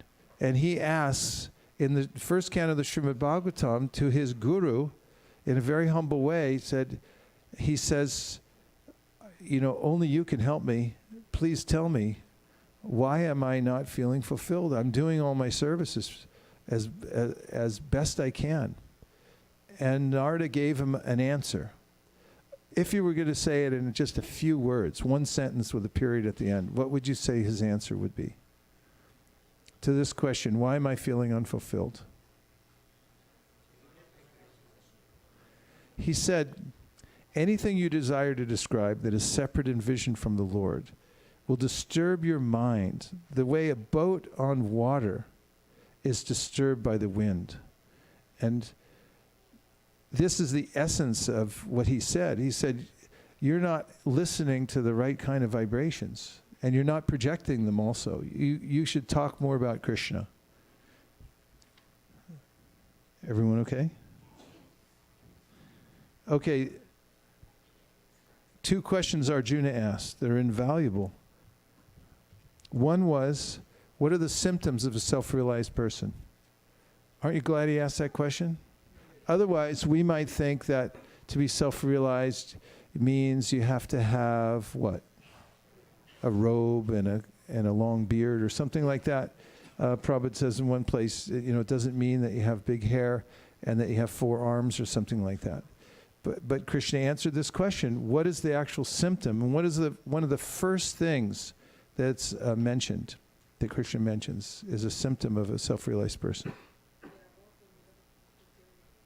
I couldn't hear what you said, but I'll just take it as prajahati yada kaman sarvan parta manogatan atman yeva atmana tushta stitta pragnas tadochite. He said a person who can withdraw the senses from the desires that are manufactured by the mind, who no longer buys into the factory-produced desires that come from the mind. He says those are being produced on a conveyor belt. They're coming out one after another, and he's divorced himself from that conveyor belt and all the products on it. Just said they're not from me. Hare Krishna.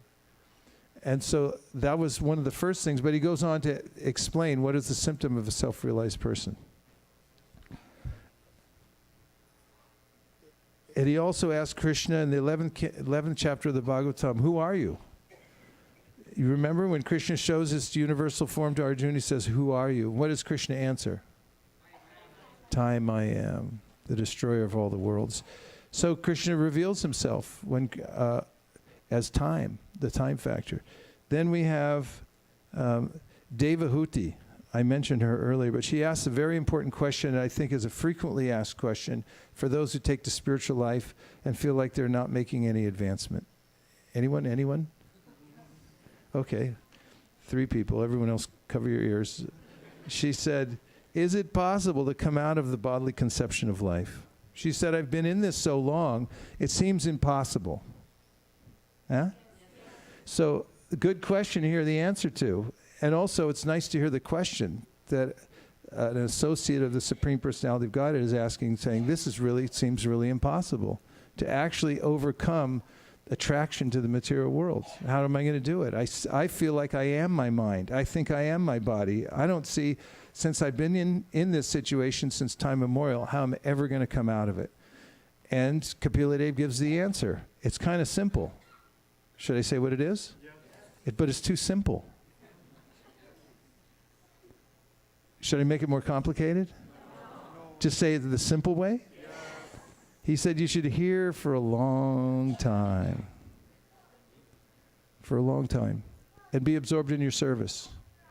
Be in service and keep hearing. And he said hearing over a long period of time will dissolve the material conception of life. The way the food within the stomach is dissolved by the stomach acids, and it's distributed to all parts of the body. It will go on by the power of that hearing, the right vibration. Glad she asked the question, aren't you? See how important questions are? Okay. And then finally, Rupa Goswami, was it Rupa or Sanatan who asked? Sanatan Goswami asked Chaitanya Mahaprabhu, what did he ask? Who am I and why am I suffering? And Chaitanya Mahaprabhu went on, wouldn't you like to know the answer to the question why I'm suffering? Would everyone in the world like to know? Is there one single cause to all the suffering in the world? Yes. Say yes. Feel free. The answer is yes. And wouldn't we like to know the answer? Aren't we glad that someone was humble enough to ask that question? And someone that was so exalted they had the right attitude when they asked it? And Mahaprabhu gave the answer. He said, because you're engaging in activities that are not connected to the Supreme Personality of Godhead. You've forgotten that selfless service is the key to happiness in life. You're trying to serve yourself. And therefore you're committing, you're engaged in a travesty that has reactions in this world. And it's those reactions that cause you the suffering. But when you take to devotional service, aprarabdha, he quotes this verse, Chaitanya Mahaprabhu, aprarabdha palam papam kutam bicham palon bukam krame naiva priliyante vishnu bhakti ratatmanan. He says that all of the reactions, this is called karma, it comes in many different forms, subtle, midway, fully manifest, just like in gardening. There's all these seeds and weeds and a cycle that goes on. It's very complicated. And it's very hard to stop once it starts, to eradicate it. He said, but by Vishnu Bhakti, if you engage in service to Krishna, then you uproot all the karma, all the suffering goes away. And when you just start devotional service with the intention of serving Krishna, you come out of distress because you've cut the source of suffering at the root. And the cause of suffering is sin, or papa. And that can be eradicated by pure devotional service. Even following a pure devotee can eradicate that. So, we've made the point today that if you ask the right question with the right attitude, and you go on asking it, you'll feel satisfaction and the answers will be forthcoming. And this is the natural way that the Brahma Sutra, or known as the Vedanta Sutra, recommends that we start our spiritual life and we continue our spiritual life. Keep asking the right question. And don't ask stupid questions. We give $100 for any stupid question, by the way. But I have to see if I have a $100 bill here. You ask questions. If you ask questions, for instance, if you ask, somebody give me a stupid question. I don't have $100 right now, but it's in my bag. A question that doesn't help you in spiritual life. Have you seen Indra? Somebody asked Prabhupada that. He said, why'd you ask that question? What difference does it make to you if I've seen Indra or not? Or you could say, you could ask a lot of questions about the worldly questions. Of course, not that we become impractical and we stop asking practical questions, like, does the what? Does the physical wall protect the nation? I don't know what that means. I have no idea what that means. But there are a lot of questions like that and related to intractable situations or things that really don't matter in life. And if we keep asking them, the Bhagavatam says, you're no better than a bird. A bird wakes up in the morning and it asks a lot of questions. And the basic question he's asking is what? Where's the worm? So don't ask where the worm is, because you'll get it. And that's the way material nature works. If you want a better quality of life, ask a better quality of question. And if you ask the very best question in life and you keep asking it and you develop the right attitude, everything will come to you. And that's the essence of spiritual life. And it doesn't matter what tradition you come from. It doesn't matter what culture you come from. It's universal principle that God's in everyone's heart. And He's waiting for us to ask the right question. And as soon as you ask it, and you have the right attitude, He begins pouring in the answers as fast as you can take them. And that's the excitement of real life as a human being. And there is no other excitement. The rest of it is all wrong questions, wrong answers, and frustration. Hare Krishna. Thank you. We're coming up to Gaur Purnima on Wednesday night. That is the appearance of Sri Chaitanya Mahaprabhu, who is the most recent incarnation of Krishna, who appeared 500 years ago. He came to spread love of God all over the world. And anyone who celebrates his appearance day, especially at a temple where he's standing like this, will get an invaluable benediction that such a person will feel. You'll take it home with you. So come celebrate with us. We'll start here next Wednesday at 4:30 a.m. in the morning if you want to come for Mangal Artik. And they will go through the morning. In the afternoon, there'll be kirtans. And then the evening, we'll start up at 5 o'clock. And we'll have kirtans. We'll have an abhishekam, almost as big as the one you saw in Mayapur recently.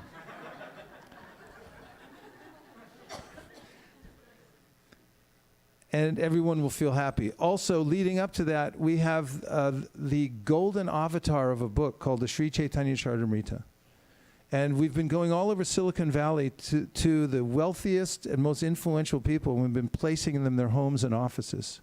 And we have a long list of people who have taken them.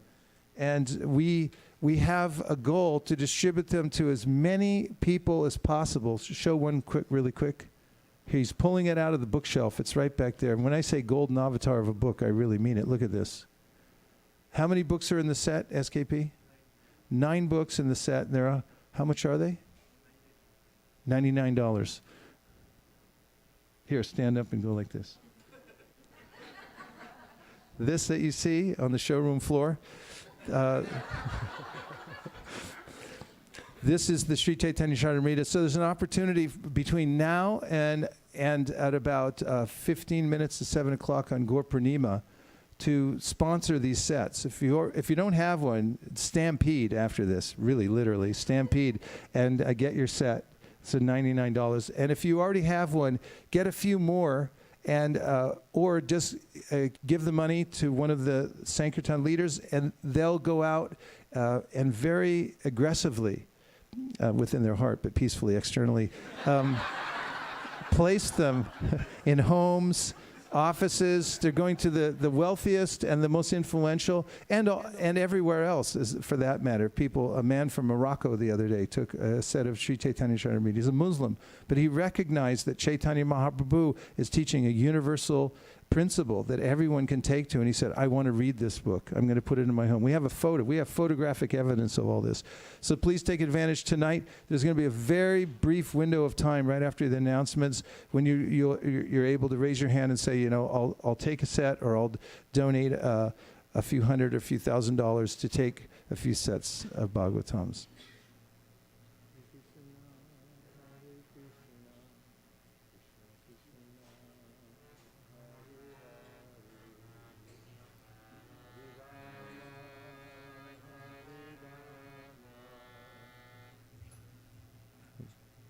Rama.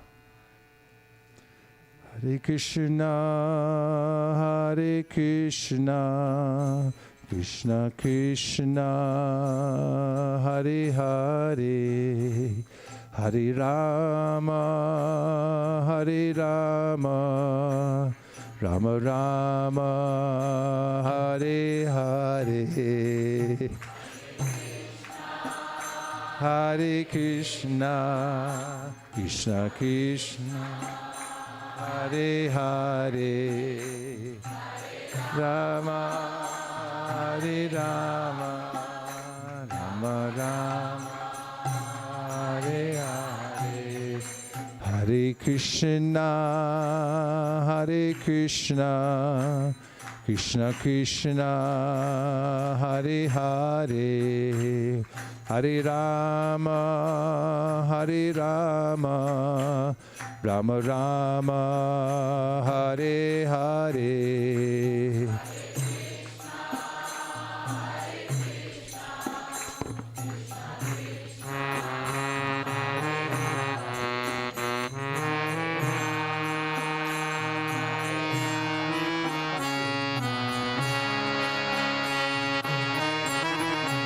Hare Krishna, Hare Krishna, Krishna Krishna, Hare Hare, Hare Rama, Hare Rama, Rama Rama, Hare Hare.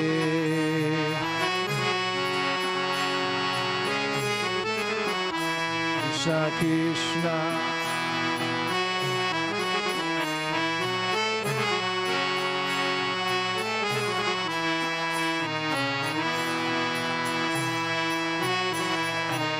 Hare Krishna, Hare Krishna, Krishna Krishna, Hare Hare, Hare Rama, Hare Rama, Rama Rama, Hare Hare.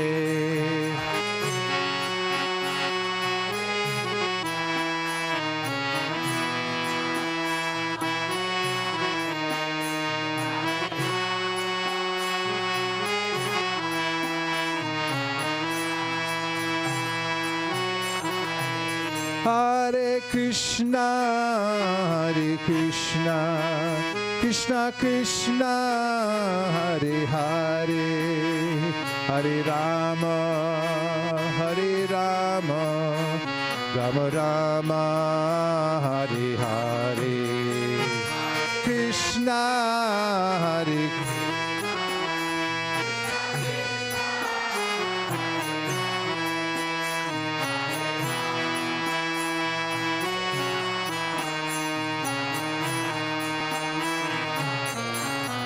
Hare Krishna, Hare Krishna, Krishna Krishna, Hare Hare, Hare Rama, Hare Rama, Rama Rama, Hare Hare.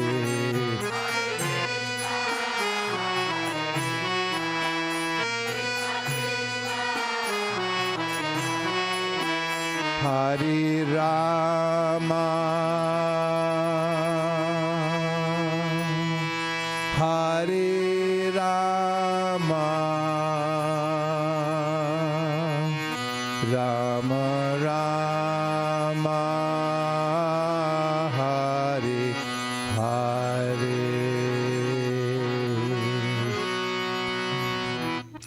Congresswoman Tulsi Gabbard will be here tonight at 8 o'clock. Anybody wants to stay? She's born a Hare Krishna. She's running for president of the United States. Just so you know, we're apolitical here at ISV, but when it comes to Hare Krishnas, we like them. So Tulsi will be here. She's amazing. She's going everywhere and speaking about Krishna consciousness, basically. One time I was at a luncheon and somebody asked her how she gets along with so many people from both sides of the aisle. And she said, it's not rocket science. You just have to be nice to people. So she come here tonight. Of course, she's a politician on a campaign, so whether she makes it or not, that's a whole other thing. But the plan is that she'll be here at 8 o'clock if you want to stick around, and she'll probably she comes for darshan, and then she'll probably speak for a few minutes, and then have some prasadam and has to fly off somewhere else. Thank you very much for coming tonight, everyone. And we're going to have a dance party now. Never miss a chance to dance, because life is very short, and dancing, believe it or not, is one of the main things that goes on in the spiritual world.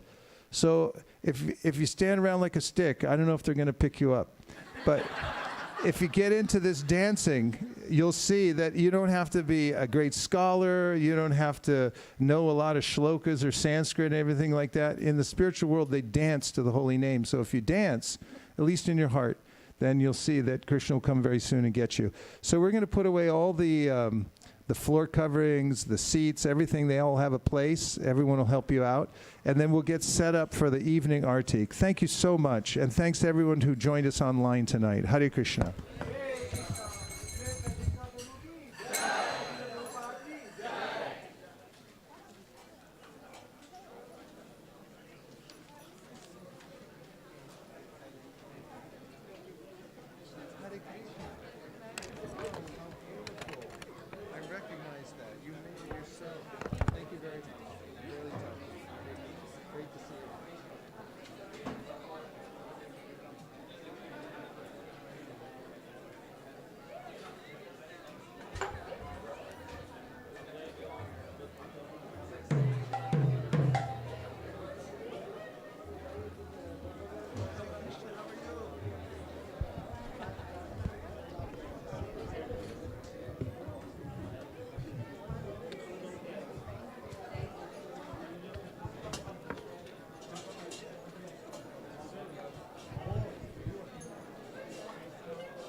Hare Krishna, Krishna Krishna, Hare Hare.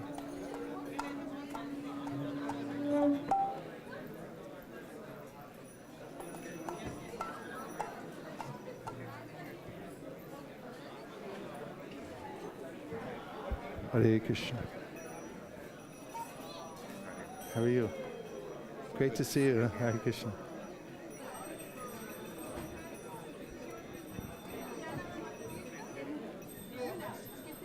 Namo Vishnu Padaya Krishna Prishtaya Bhutale Shrimate Bhakti Vedanta Swami Niti Namine.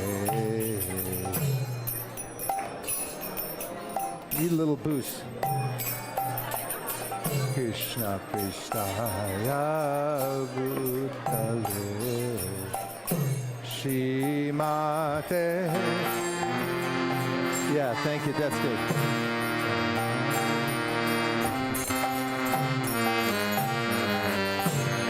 Namaste Saraswati Deve Gauravani Pracharine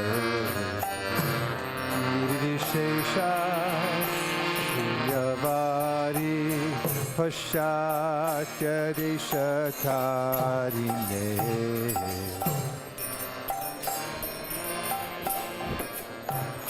Feel free to chant along. The words are up there on the screen if you don't know them.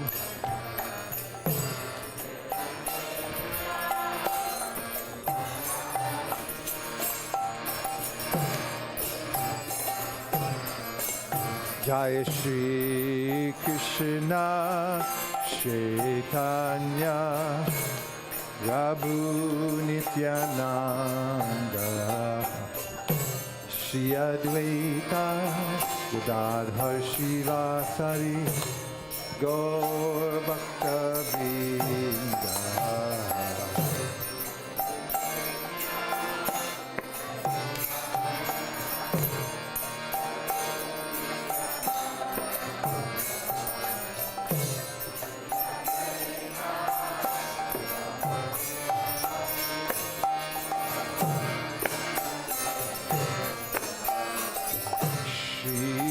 Krishna Chaitanya Prabhu Nityananda Shri Advaita Gadadhar Shivasari Gaur Bhakta Vrinda.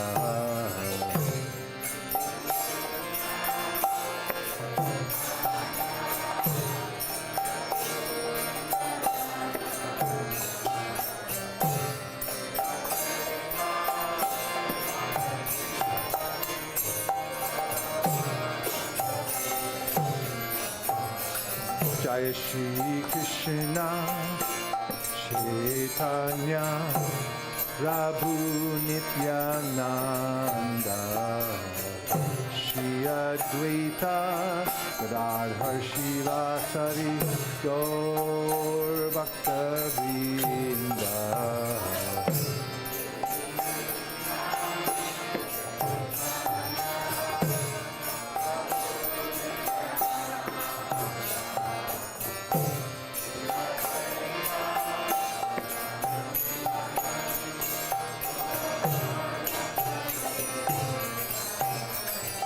Hare Krishna, Krishna Krishna, Hare Hare, Hare Rama, Rama Rama, Hare Hare.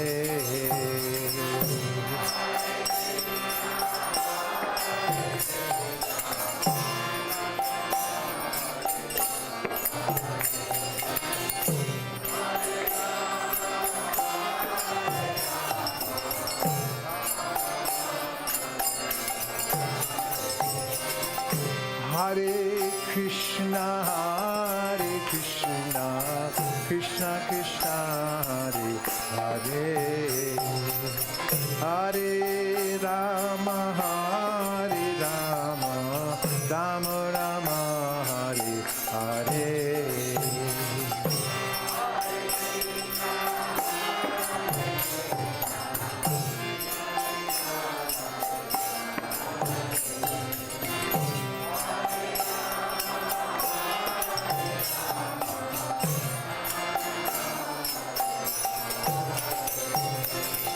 Hare Krishna,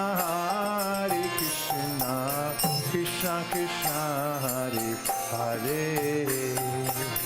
Hare Rama Hare Rama Rama Rama Hare Hare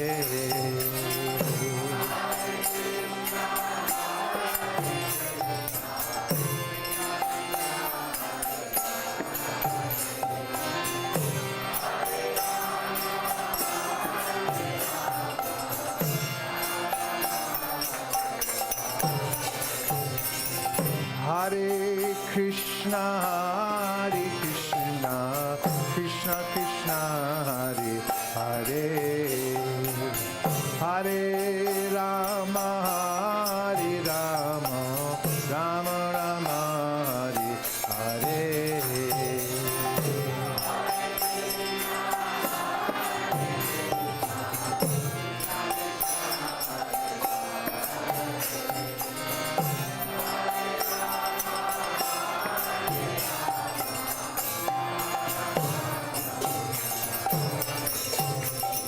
Hare Krishna Krishna Krishna Hare Hare Hare Rama Hare Rama Rama Rama Hare Hare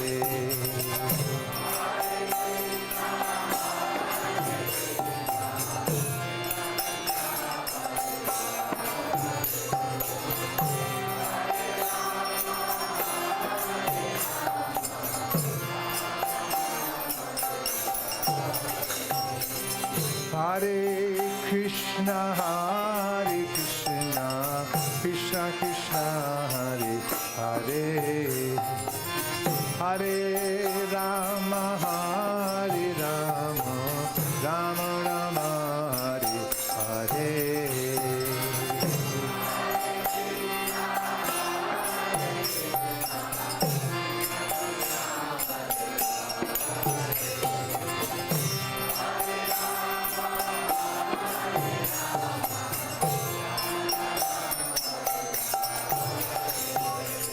Hare Krishna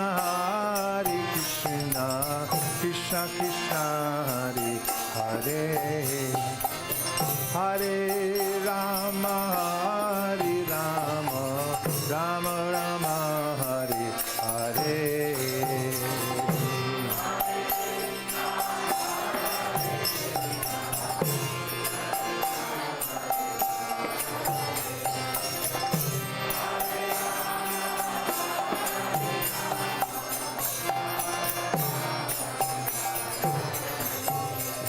Hare Krishna Krishna Krishna Hare Hare Hare Rama Hare Rama Rama Rama Hare Hare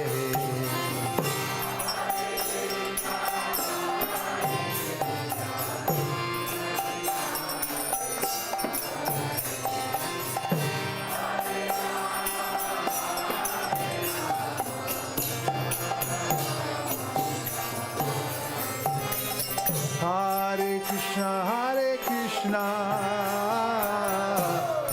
Krishna Hare Hare Hare Rama Rama Rama Hare Hare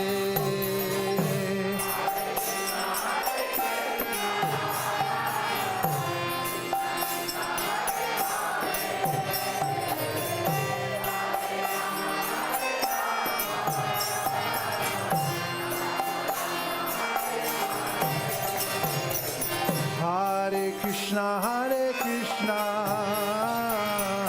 Krishna Krishna Hare Hare Hare Rama Rama Rama Hare Hare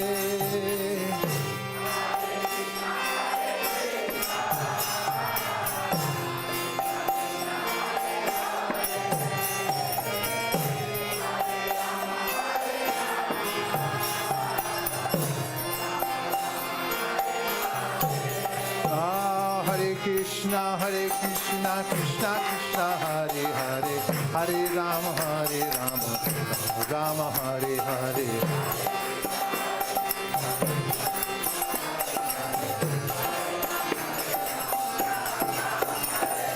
Hare Krishna, Krishna Krishna, Hare Hare, Hare Rama, Rama Hare Hare.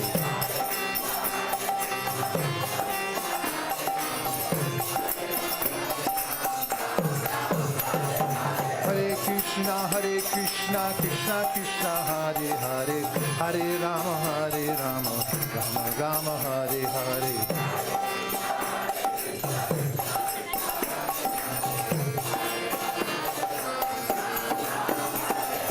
Hare Krishna, Krishna Krishna, Hare Hare, Hare Rama, Rama Hare Hare.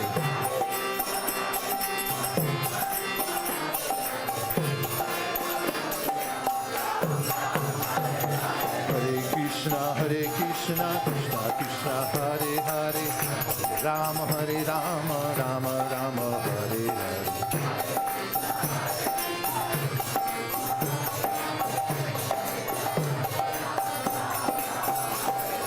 Hare Krishna, Krishna Krishna, Hare Hare, Hare Rama, Rama Hare Hare. Hare Krishna, Krishna Krishna, Hare Hare, Hare Rama, Rama Rama, Hare Hare.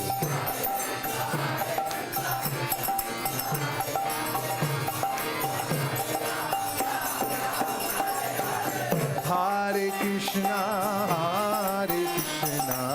Krishna Krishna, Hare Hare, Hare Rama, Rama Rama, Hare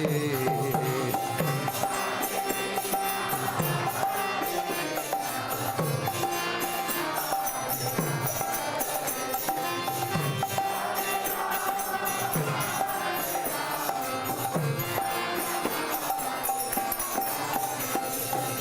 Hare Krishna, Krishna Krishna, Hare Hare,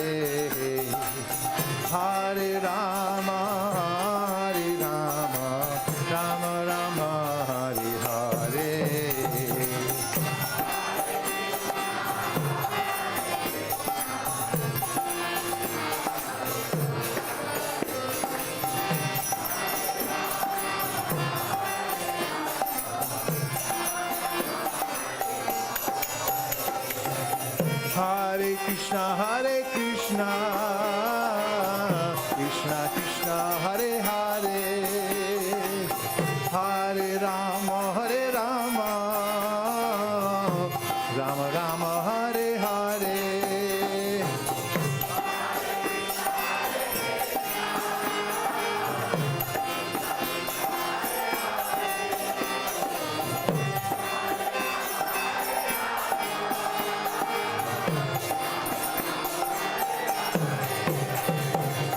Hare Krishna,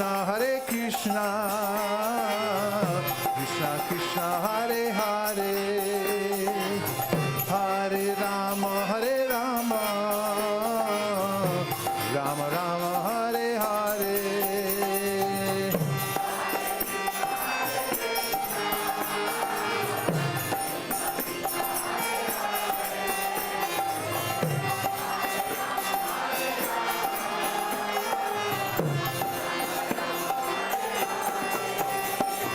Hare Krishna, Krishna Krishna, Hare Hare, Hare Rama, Rama Rama, Hare Hare.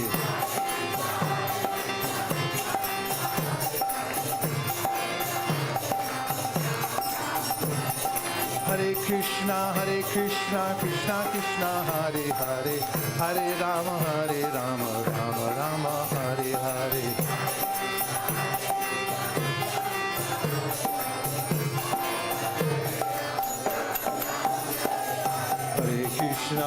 Krishna, Krishna Krishna, Hare Hare, Hare Rama, Rama Rama, Hare Hare.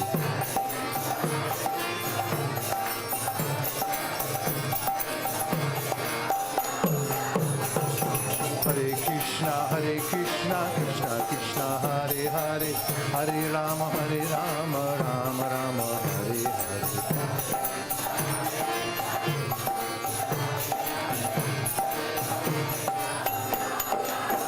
Hare Krishna,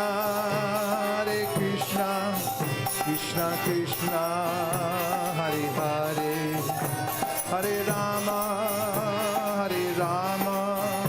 Rama Rama, Hare Hare. Go Premanande, Haribo, Haribo.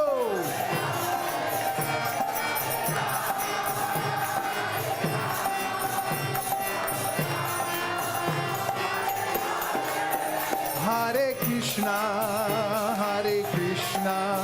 Krishna Krishna, Hare Hare, Hare Rama,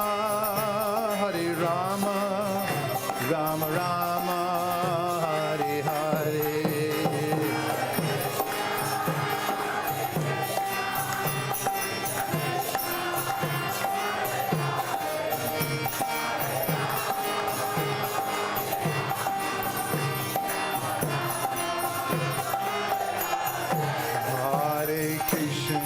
Hare Krishna, Krishna Krishna, Hare Hare, Hare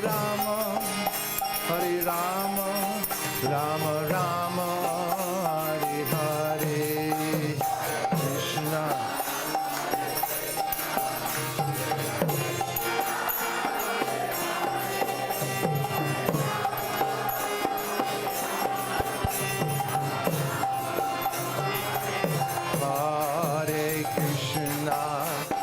Krishna. Krishna Krishna, Hare Hare, Hare Rama, Rama Rama, Hare Hare, Hare Krishna.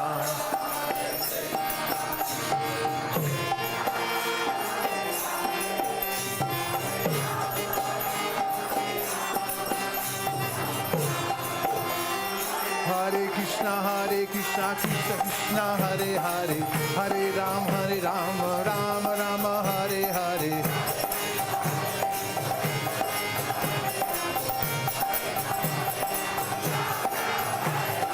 Hare Krishna, Krishna Krishna, Hare Hare, Hare Rama, Rama Rama, Hare Hare.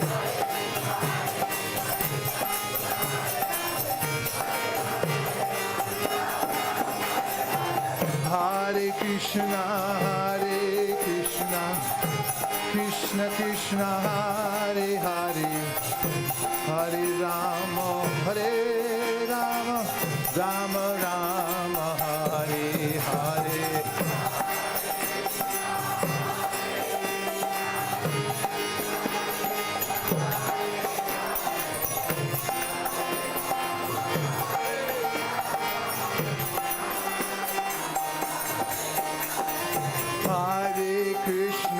Hare Krishna, Krishna Krishna, Hare Hare, Hare Rama, Rama Rama, Hare Hare.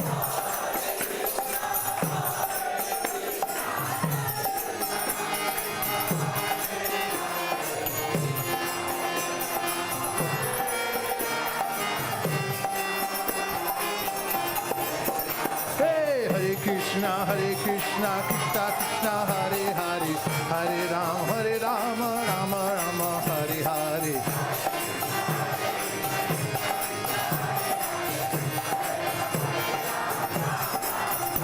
Hare Krishna, Krishna Krishna, Hare Hare, Hare Rama, Rama Rama, Hare Hare.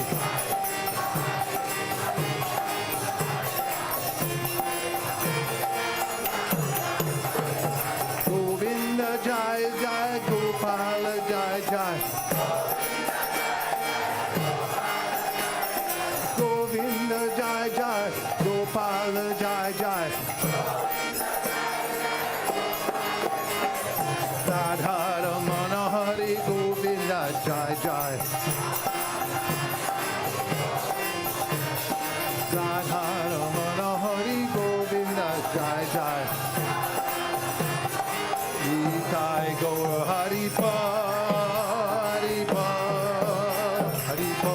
Nitai Gaura Haribo.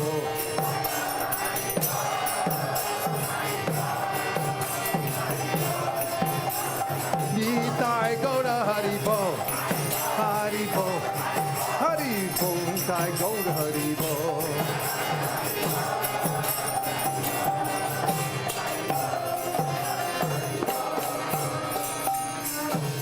Jai Om Vishnupad Paramhamsa Privraj Gacharya Stotra Shishimada Bhai Charanaravinda Bhaktivedanta Swami Maharaj Srila Prabhupada Ki.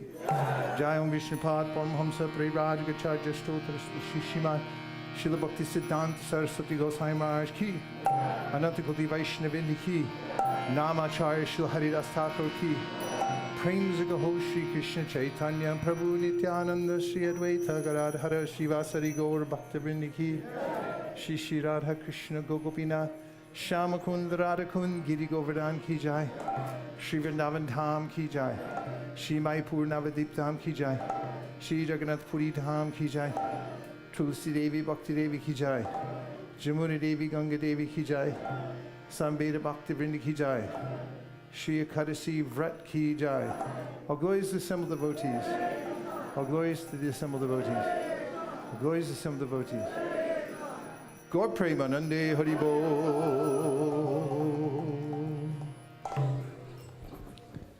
Hare Krishna. Next we'll have Narsimdev prayers. We request all devotees to kindly take a seat.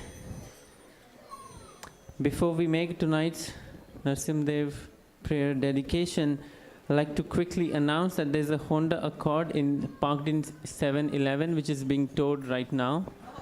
If it belongs to some devotee present here, the license plate is 8G0B092. It's a silver Honda Accord.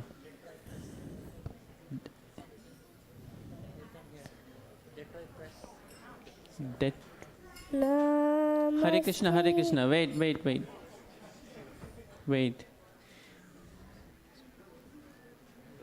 Detroit Free Press 26.2. There's a sign on that car also. So I think now you should be able to identify if it belongs to you. Okay, so yeah, if four. All right. So today's Narsimdev prayers we'd like to dedicate to two individuals. One is Sonia Mataji's mother. Sonia Mataji, I'm sure most of you know her. Her mother has been ill for more than a year. For more than a month, and she's been diagnosed with critical illness. And the family is in a lot of stress right now. So we'd like to pray for her recovery, and may the family have enough strength to go through this situation. So please keep her in your prayers today. Also, we'd like to pray for His Grace Akrura Prabhu, a senior leader in our ISKCON movement, who has suffered 2 heart attacks recently and is going to undergo a surgery. So we also pray for his safe recovery, and may Lord Narsimdev always protect these devotees. Hare Krishna. Namaste Narasimhaya. Namaste Narasimhaya. Prahlada Dahine.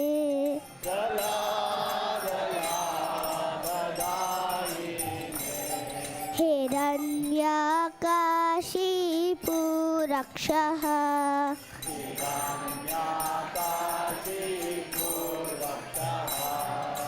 Shilatangkalakalaye.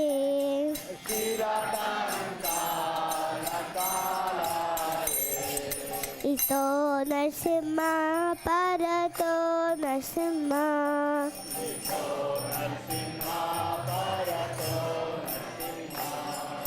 Yato yato gyami tato Narsimha.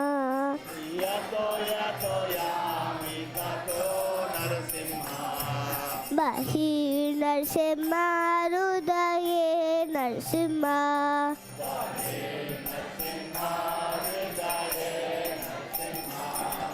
Narasimha Madim Sharanam Prapate. Narasimha Karakamalavaре Naka Adbhuta Shringa Dalita Hiranyakashipu Tanubringa Ita Narahari Rupa Jai Jagadisha Hare Jai Jagadisha Hare Jai Jagadisha Hare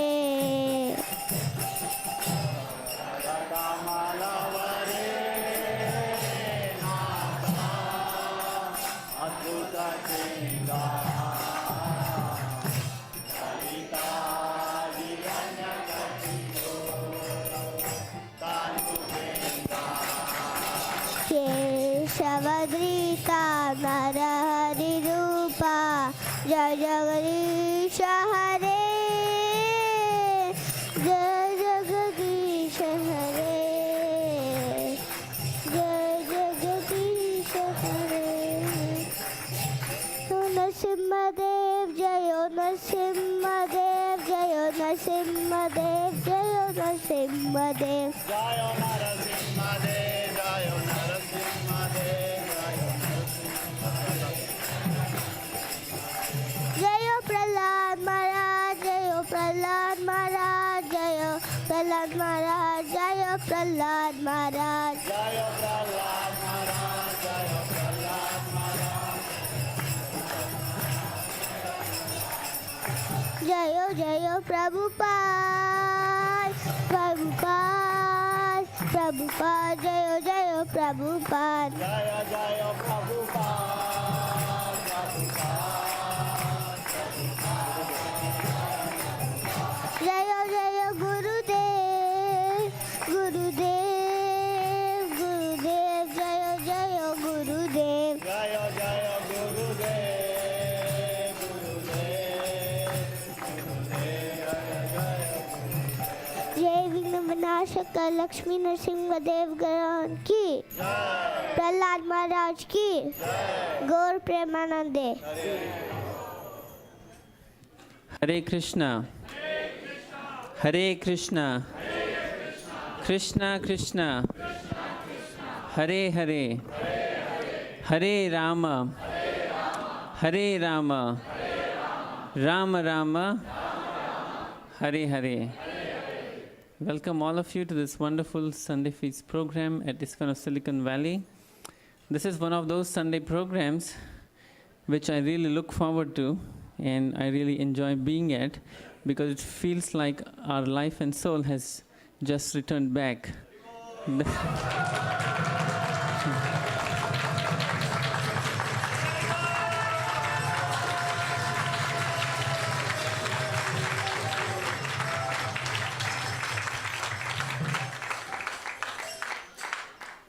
So we all can feel the difference, the ecstasy and the enthusiasm in Kirtan this evening expresses all of it, how much we missed His Grace Vaisesika Prabhu and Nirakula Mataji during their long yatra to Jagannath Puri and Sridham Mayapur, but we are very, very happy to welcome them back just before Gaur Purnima. So let's give them one more time a big round of applause. Bye-bye.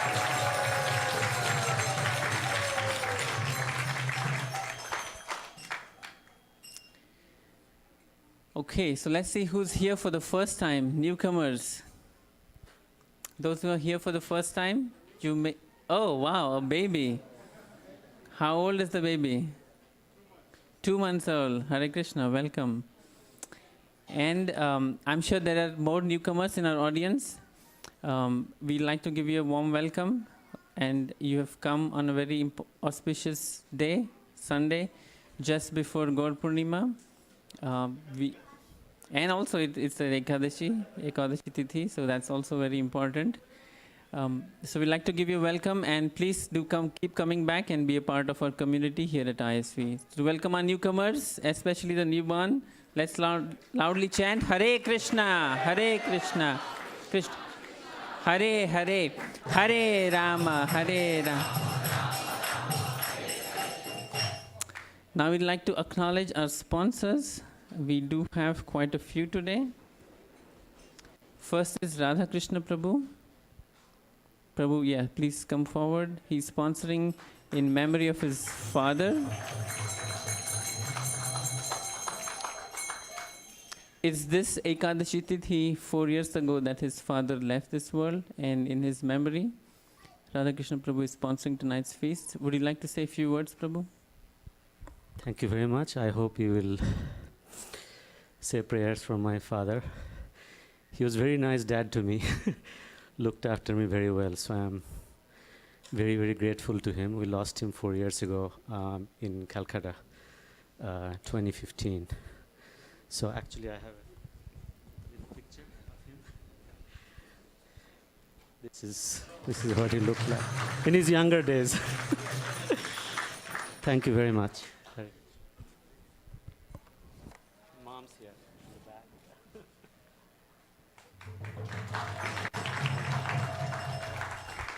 Thank you very much, Prabhu. Hare Krishna. Ajay Prabhu and Neetu Mataji, they are sponsoring tonight's feast. Are they here? Shamalangi Mataji handed over me a check for the sponsorship, but they may not be here today. Okay, we do thank them in absentia though. Hare Krishna. Okay, so Shamrup Prabhu is sponsoring for Ananya Radhika Mataji's birthday, and it does come as a surprise. So let's hear for Ananya Radhika Mataji.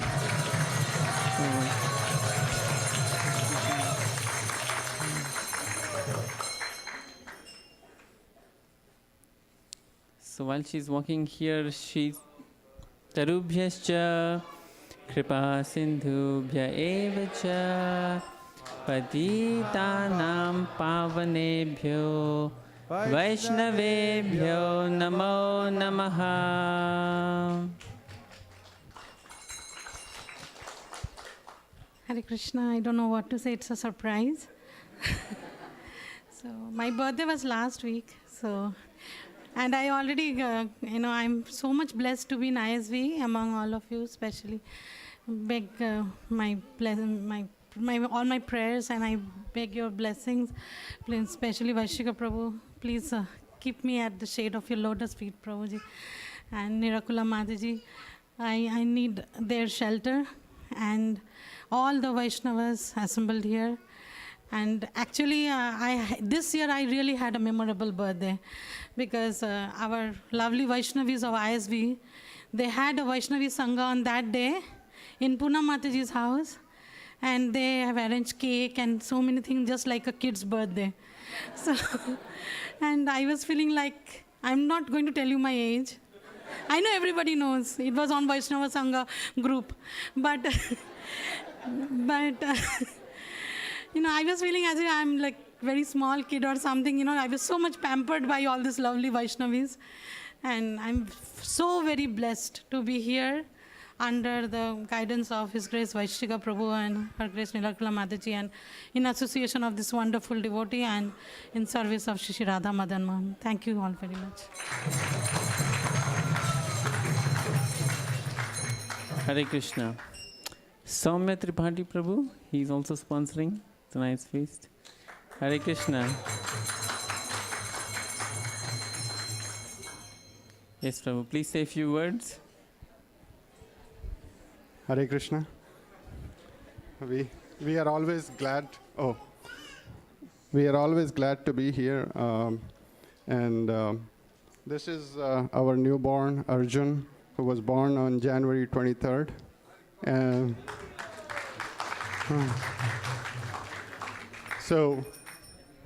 Okay. So we have a unique challenge. There is a 13-year-old sitting over here and a newborn. So we are seeking your blessings for both of them. So thank you all. Hare Krishna. Thank you very much, Prabhu. Hare Krishna. Jai Arjun. Haribol. Okay, a newly wed couple is back. Do you know who they are?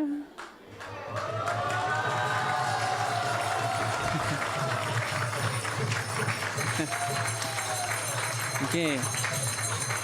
Come, please come forward. You cannot be shy anymore.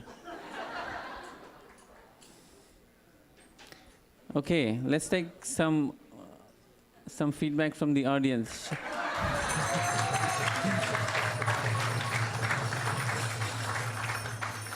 Do you want me to ask them questions or give them a...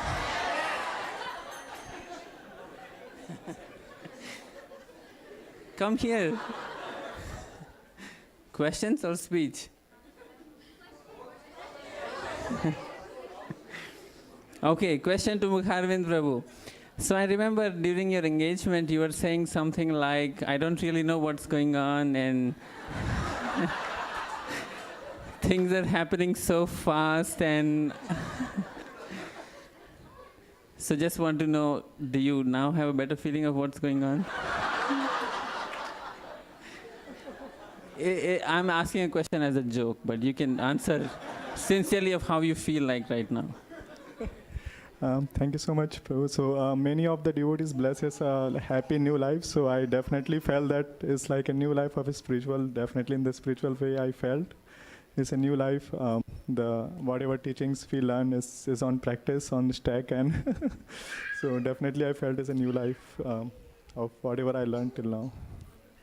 And there's a lot more to learn, right? Coming up. Okay, so I remember you said something like during your engagement that, I once thought I'm never going to get married, and then we're not going to ask you what happened and why you changed your decision. But how do you feel now that you're married? And please share some realizations. It's one of the best decisions that I took in my life.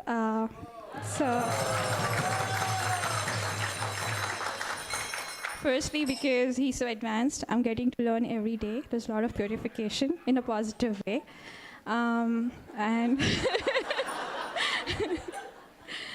so hope I'll end that it's not possible because without the blessings of all the devotees, I know each and every devotee here, how much they actually wanted me to get married and really wanted me to take a next leap in my Krishna consciousness.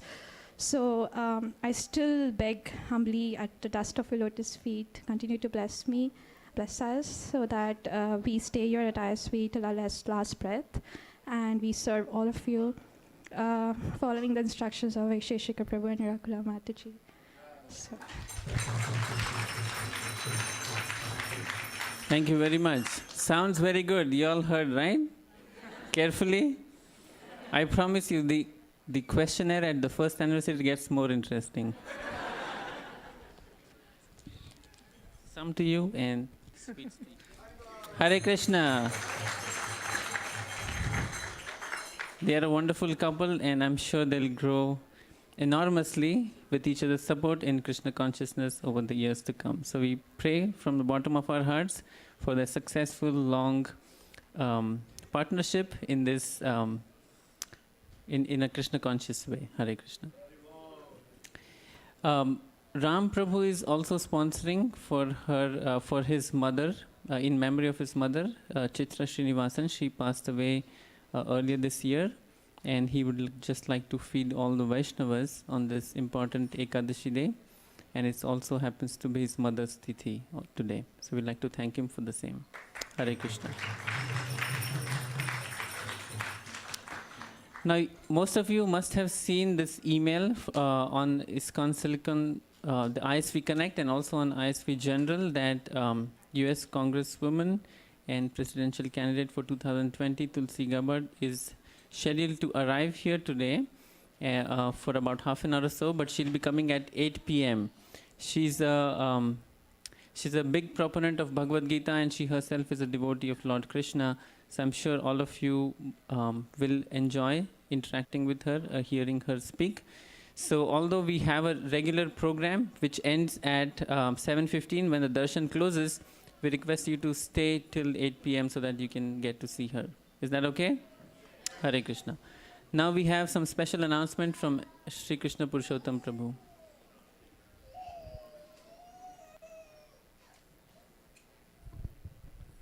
Thank you, Vrindavan Prabhu. Hare Krishna. So as Vaisesika Prabhu mentioned in the class, that we have a special Ekadashi today, right? So this is, we are inching towards Gaur Purnima. So I have in hand, and the set is here. It's called Sri Chaitanya Charitamrita. Does anybody doesn't know Chaitanya Mahaprabhu here? Please raise your hand. So yeah. So everybody knows, okay, Chaitanya Mahaprabhu. So I'll just tell, in Ramayana you see there is Adi Leela about Lord Ramachandra childhood pastimes, Madhya Leela and like Ayodhya Kanda, Bala Kanda, Yuddha Kanda, like that. Sri Chaitanya Charitamrita is about Lord Chaitanya Mahaprabhu who appeared 500 years ago in this planet. So he's nothing but Radha and Krishna, and he's incarnation of both, like combinedly form of Radha and Krishna. So you can see this Chaitanya Charitamrita, we are distributing door to door, hospitals, in every venue you can ask for us. So we are going all around the Bay Area and distributing these sets. So recently I was knocking one door, and we knocked, this lady opened, I told Hare Krishna, and she replied Hare Krishna. And then I said, where are you from? She studied in Varanasi. Her name is Mishra. And she said that when she was studying, somebody gave her a Bhagavad Gita or Chaitanya Charitamrita. She said that she used to read Prabhupada books in 1970s, and she used to follow the Vaishnava etiquette like chanting and all the 4 regulative principles. But all of a sudden after marriage she left. So she said that Prabhupada came to my dream very often. And still I am getting Prabhupada in my dreams, reminding me to follow the bhakti again. When I told that we have Chaitanya Charitamrita in hand, Prabhupada came to your doorstep to remind you again to take these books. And she told one thing, I left Guru, but Guru didn't leave me. So which is very profound for me. And tears in her eyes, and she took Chaitanya Charitamrita. We'll make sure. Thank you. So we'll make sure that these books goes to the right hands, and Vaisesika Prabhu also told this Chaitanya Charitamrita, those who distributes this, they will get complete mercy of Lord Chaitanya Mahaprabhu. And you can read his pastimes from his childhood, and where are the places he went. He went to Srirangam, he went to, all the places like Udupi. So he met many devotees, and he spoke about the bhakti, the devotion. So please, this is a great day, and we have only 3 attempts. Prabhu said, Malini Mataji is 3 attempts, okay? So she's confirmed. 3 attempts only. So later we have a book table, and it cost only $99. And even if you think of your parents or somebody, relatives, friends in India, we will ship them from India to their houses.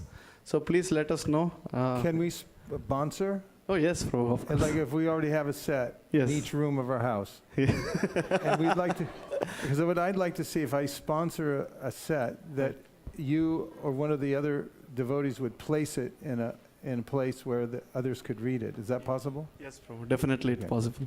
So we can keep, as Prabhu mentioned, Vaisesika Prabhu mentioned, we are keeping in even libraries and in hospitals, also in the jails, wherever you want. You want to give to somebody, we can gift. You can sponsor today, and we can take, as I said, only 3 attempts, and after that you can sponsor n number of sets you like.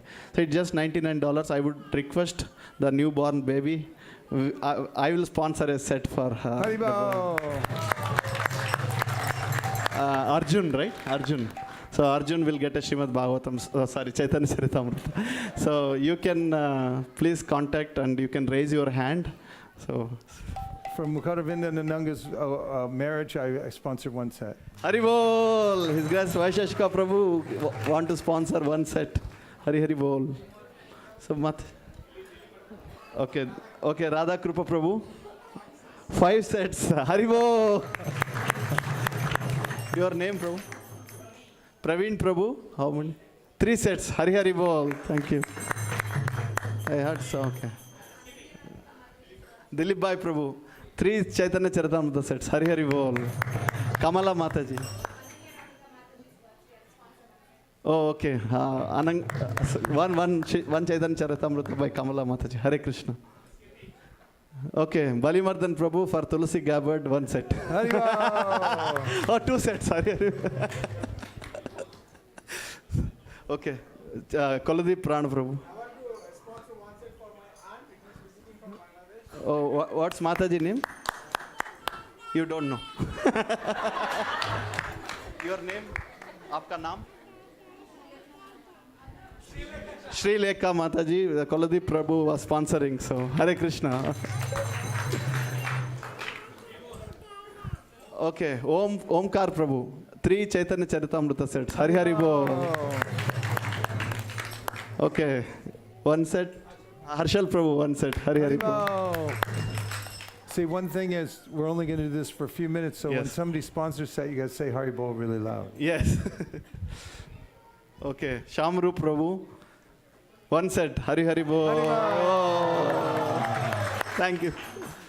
Achyuta Chaitanya Prabhu, 8 sets. 10 sets. Hari Hari Bo. Your name? Fani Prabhu. Fani Prabhu wants one Chaitanya Charitamrita. Hari Bo. Anonymous, one set for Vaisesika Prabhu, one set for Nirukula Maharaj, and one set for Gopal Krishna Maharaj. So it's a great news, Prabhu. One set for Gopal Krishna Maharaj, one set for Vaisesika Prabhu, one set for Nirukula Mataji, anonymous. Haribol! Big Haribol! Okay, Mataji. It's 7. Mataji's name? 10 sets. Nikunja Sundari Mataji, 10 Chaitanya Charitamrita sets. Haribol! So today Ekadashi, you will get 1,000 time benefit. One set equal to 1,000 sets. Okay. Namasmaran Prabhu for Bhumika Mataji. He wanted to sponsor 10 sets. Haribol! So good opportunity to impress your wife. So please come forward. Okay. So our treasurer gave that anybody would like to take it, he will sponsor. So we have, okay, Vaisesika Prabhu. One set for Pri Kishori's birthday, which was yesterday. Haribo! Okay. 10 sets. Your name? Sumati. Sumati Mataji, 10 sets. Suman. Sorry. Suman Mataji. Hare Krishna. Thank you. 10 sets. 10 Chaitanya Charitamrita sets. Hari Bol. Hari.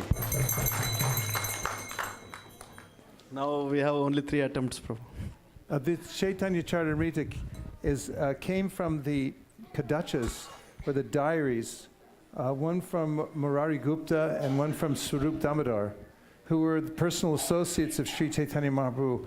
Fortunately, in our Sampradaya, we have a lot of personal information about the avatar himself. In many religious traditions, there are some scanty information.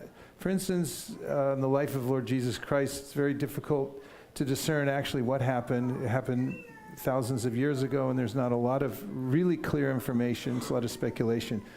Chaitanya Mahaprabhu appeared just 500 years ago, and the diaries are available to Krishnadas Kaviraj Goswami, who's the author of this book. He wrote it at the very end of his life. In fact, he mentions when he's writing this that he's barely staying alive to write it. After he got blessings from Govindaji to write this book, a garland fell from Govindaji's neck when he came in to ask blessings. So this is one of the most important books of all the Vaishnavas in the world, but very particularly the Gaudiya Vaishnavas who understand the mystery of the appearance of Sri Chaitanya Mahaprabhu. Thank you, Prabhu. So you can see the beautiful pictures you can show to your kids as a bedtime reading. There's a wonderful pictures in all 9 books. So it's great books to read at home, like bedtime stories for your children. And time is running out. Yes, sorry. So we're going to count down. Okay. Gita Priya, approved? Okay. 10 sets by Gita Priya. Wow. Hari Hari Bo!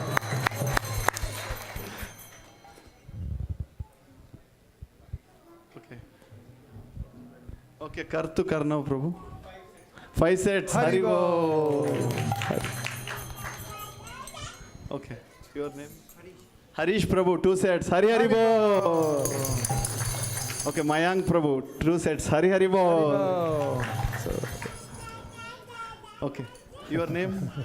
Rohit Prabhu, 1 set. Hari Haribo. Haribo.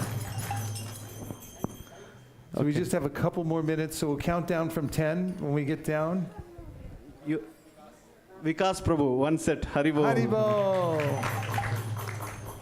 When we count down, when we get down to 0, then we'll have to stop. Krishna 10, Krishna 9, Krishna 8, Krishna 7, Krishna 6, Krishna 5, Krishna... 1 set from Anirban Prabhu. Haribo.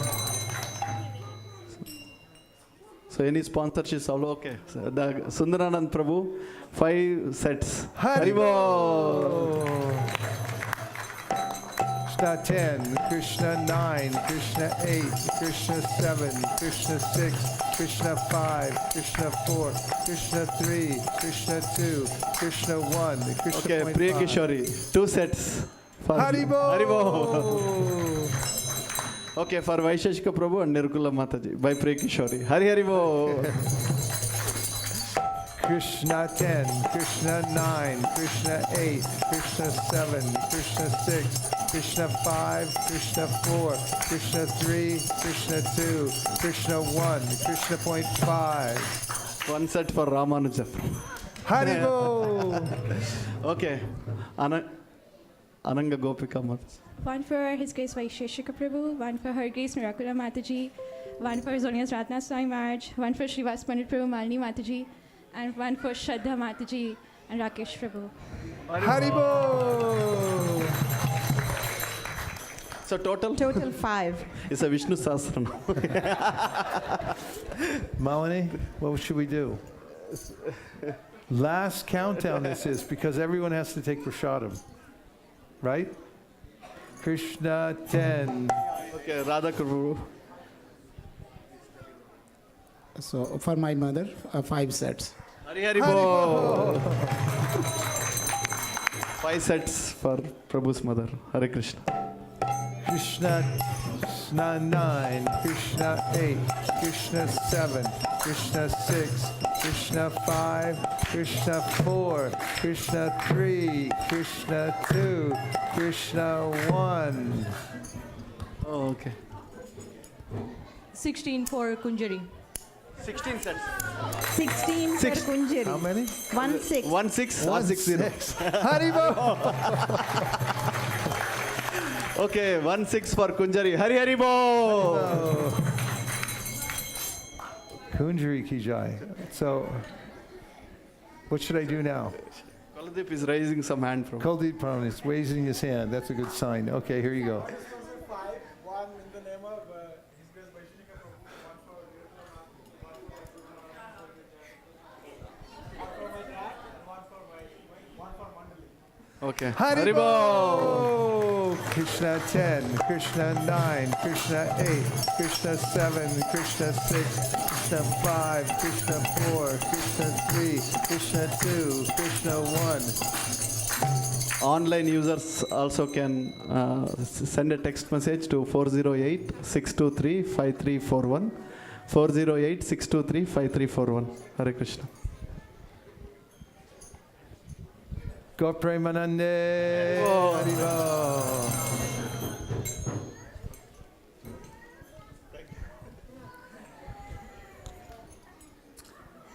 Okay, Hare Krishna.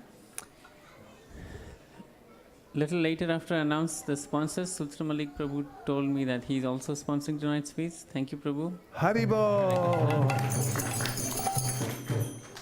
Any occasion, special occasion? Your son's birthday and return of His Grace Vaisesika Prabhu. Jai. And as we just heard, it was also Priya Kishori's birthday yesterday. Okay. So let's also wish her Panchakalpa tarubhyascha Kripa sindhubhya evacha Patitam pavanebhyo Vaishnavebhyo namo namaha. Hare Krishna.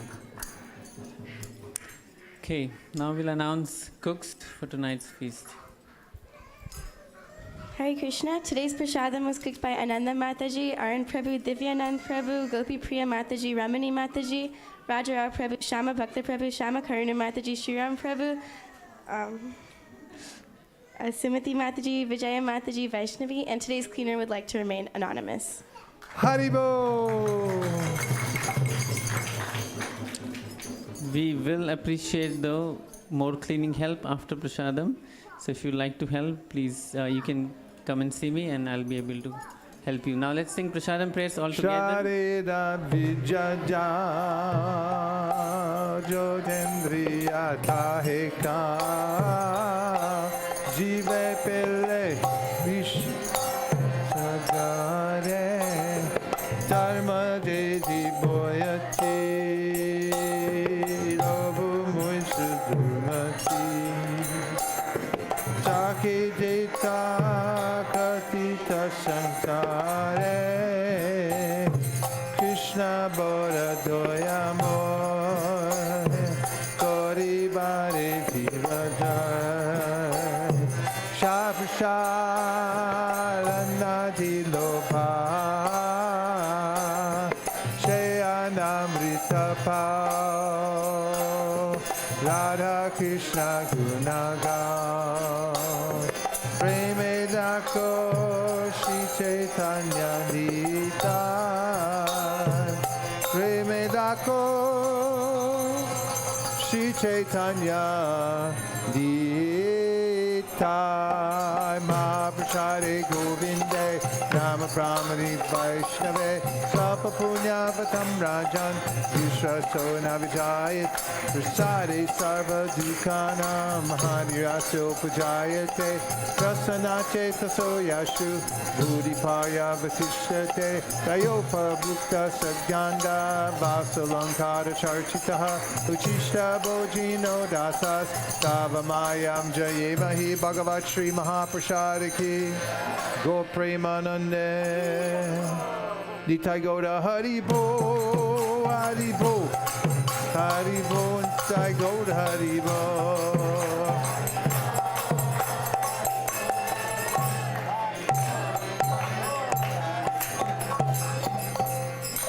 Please come take prasadam. Haribo.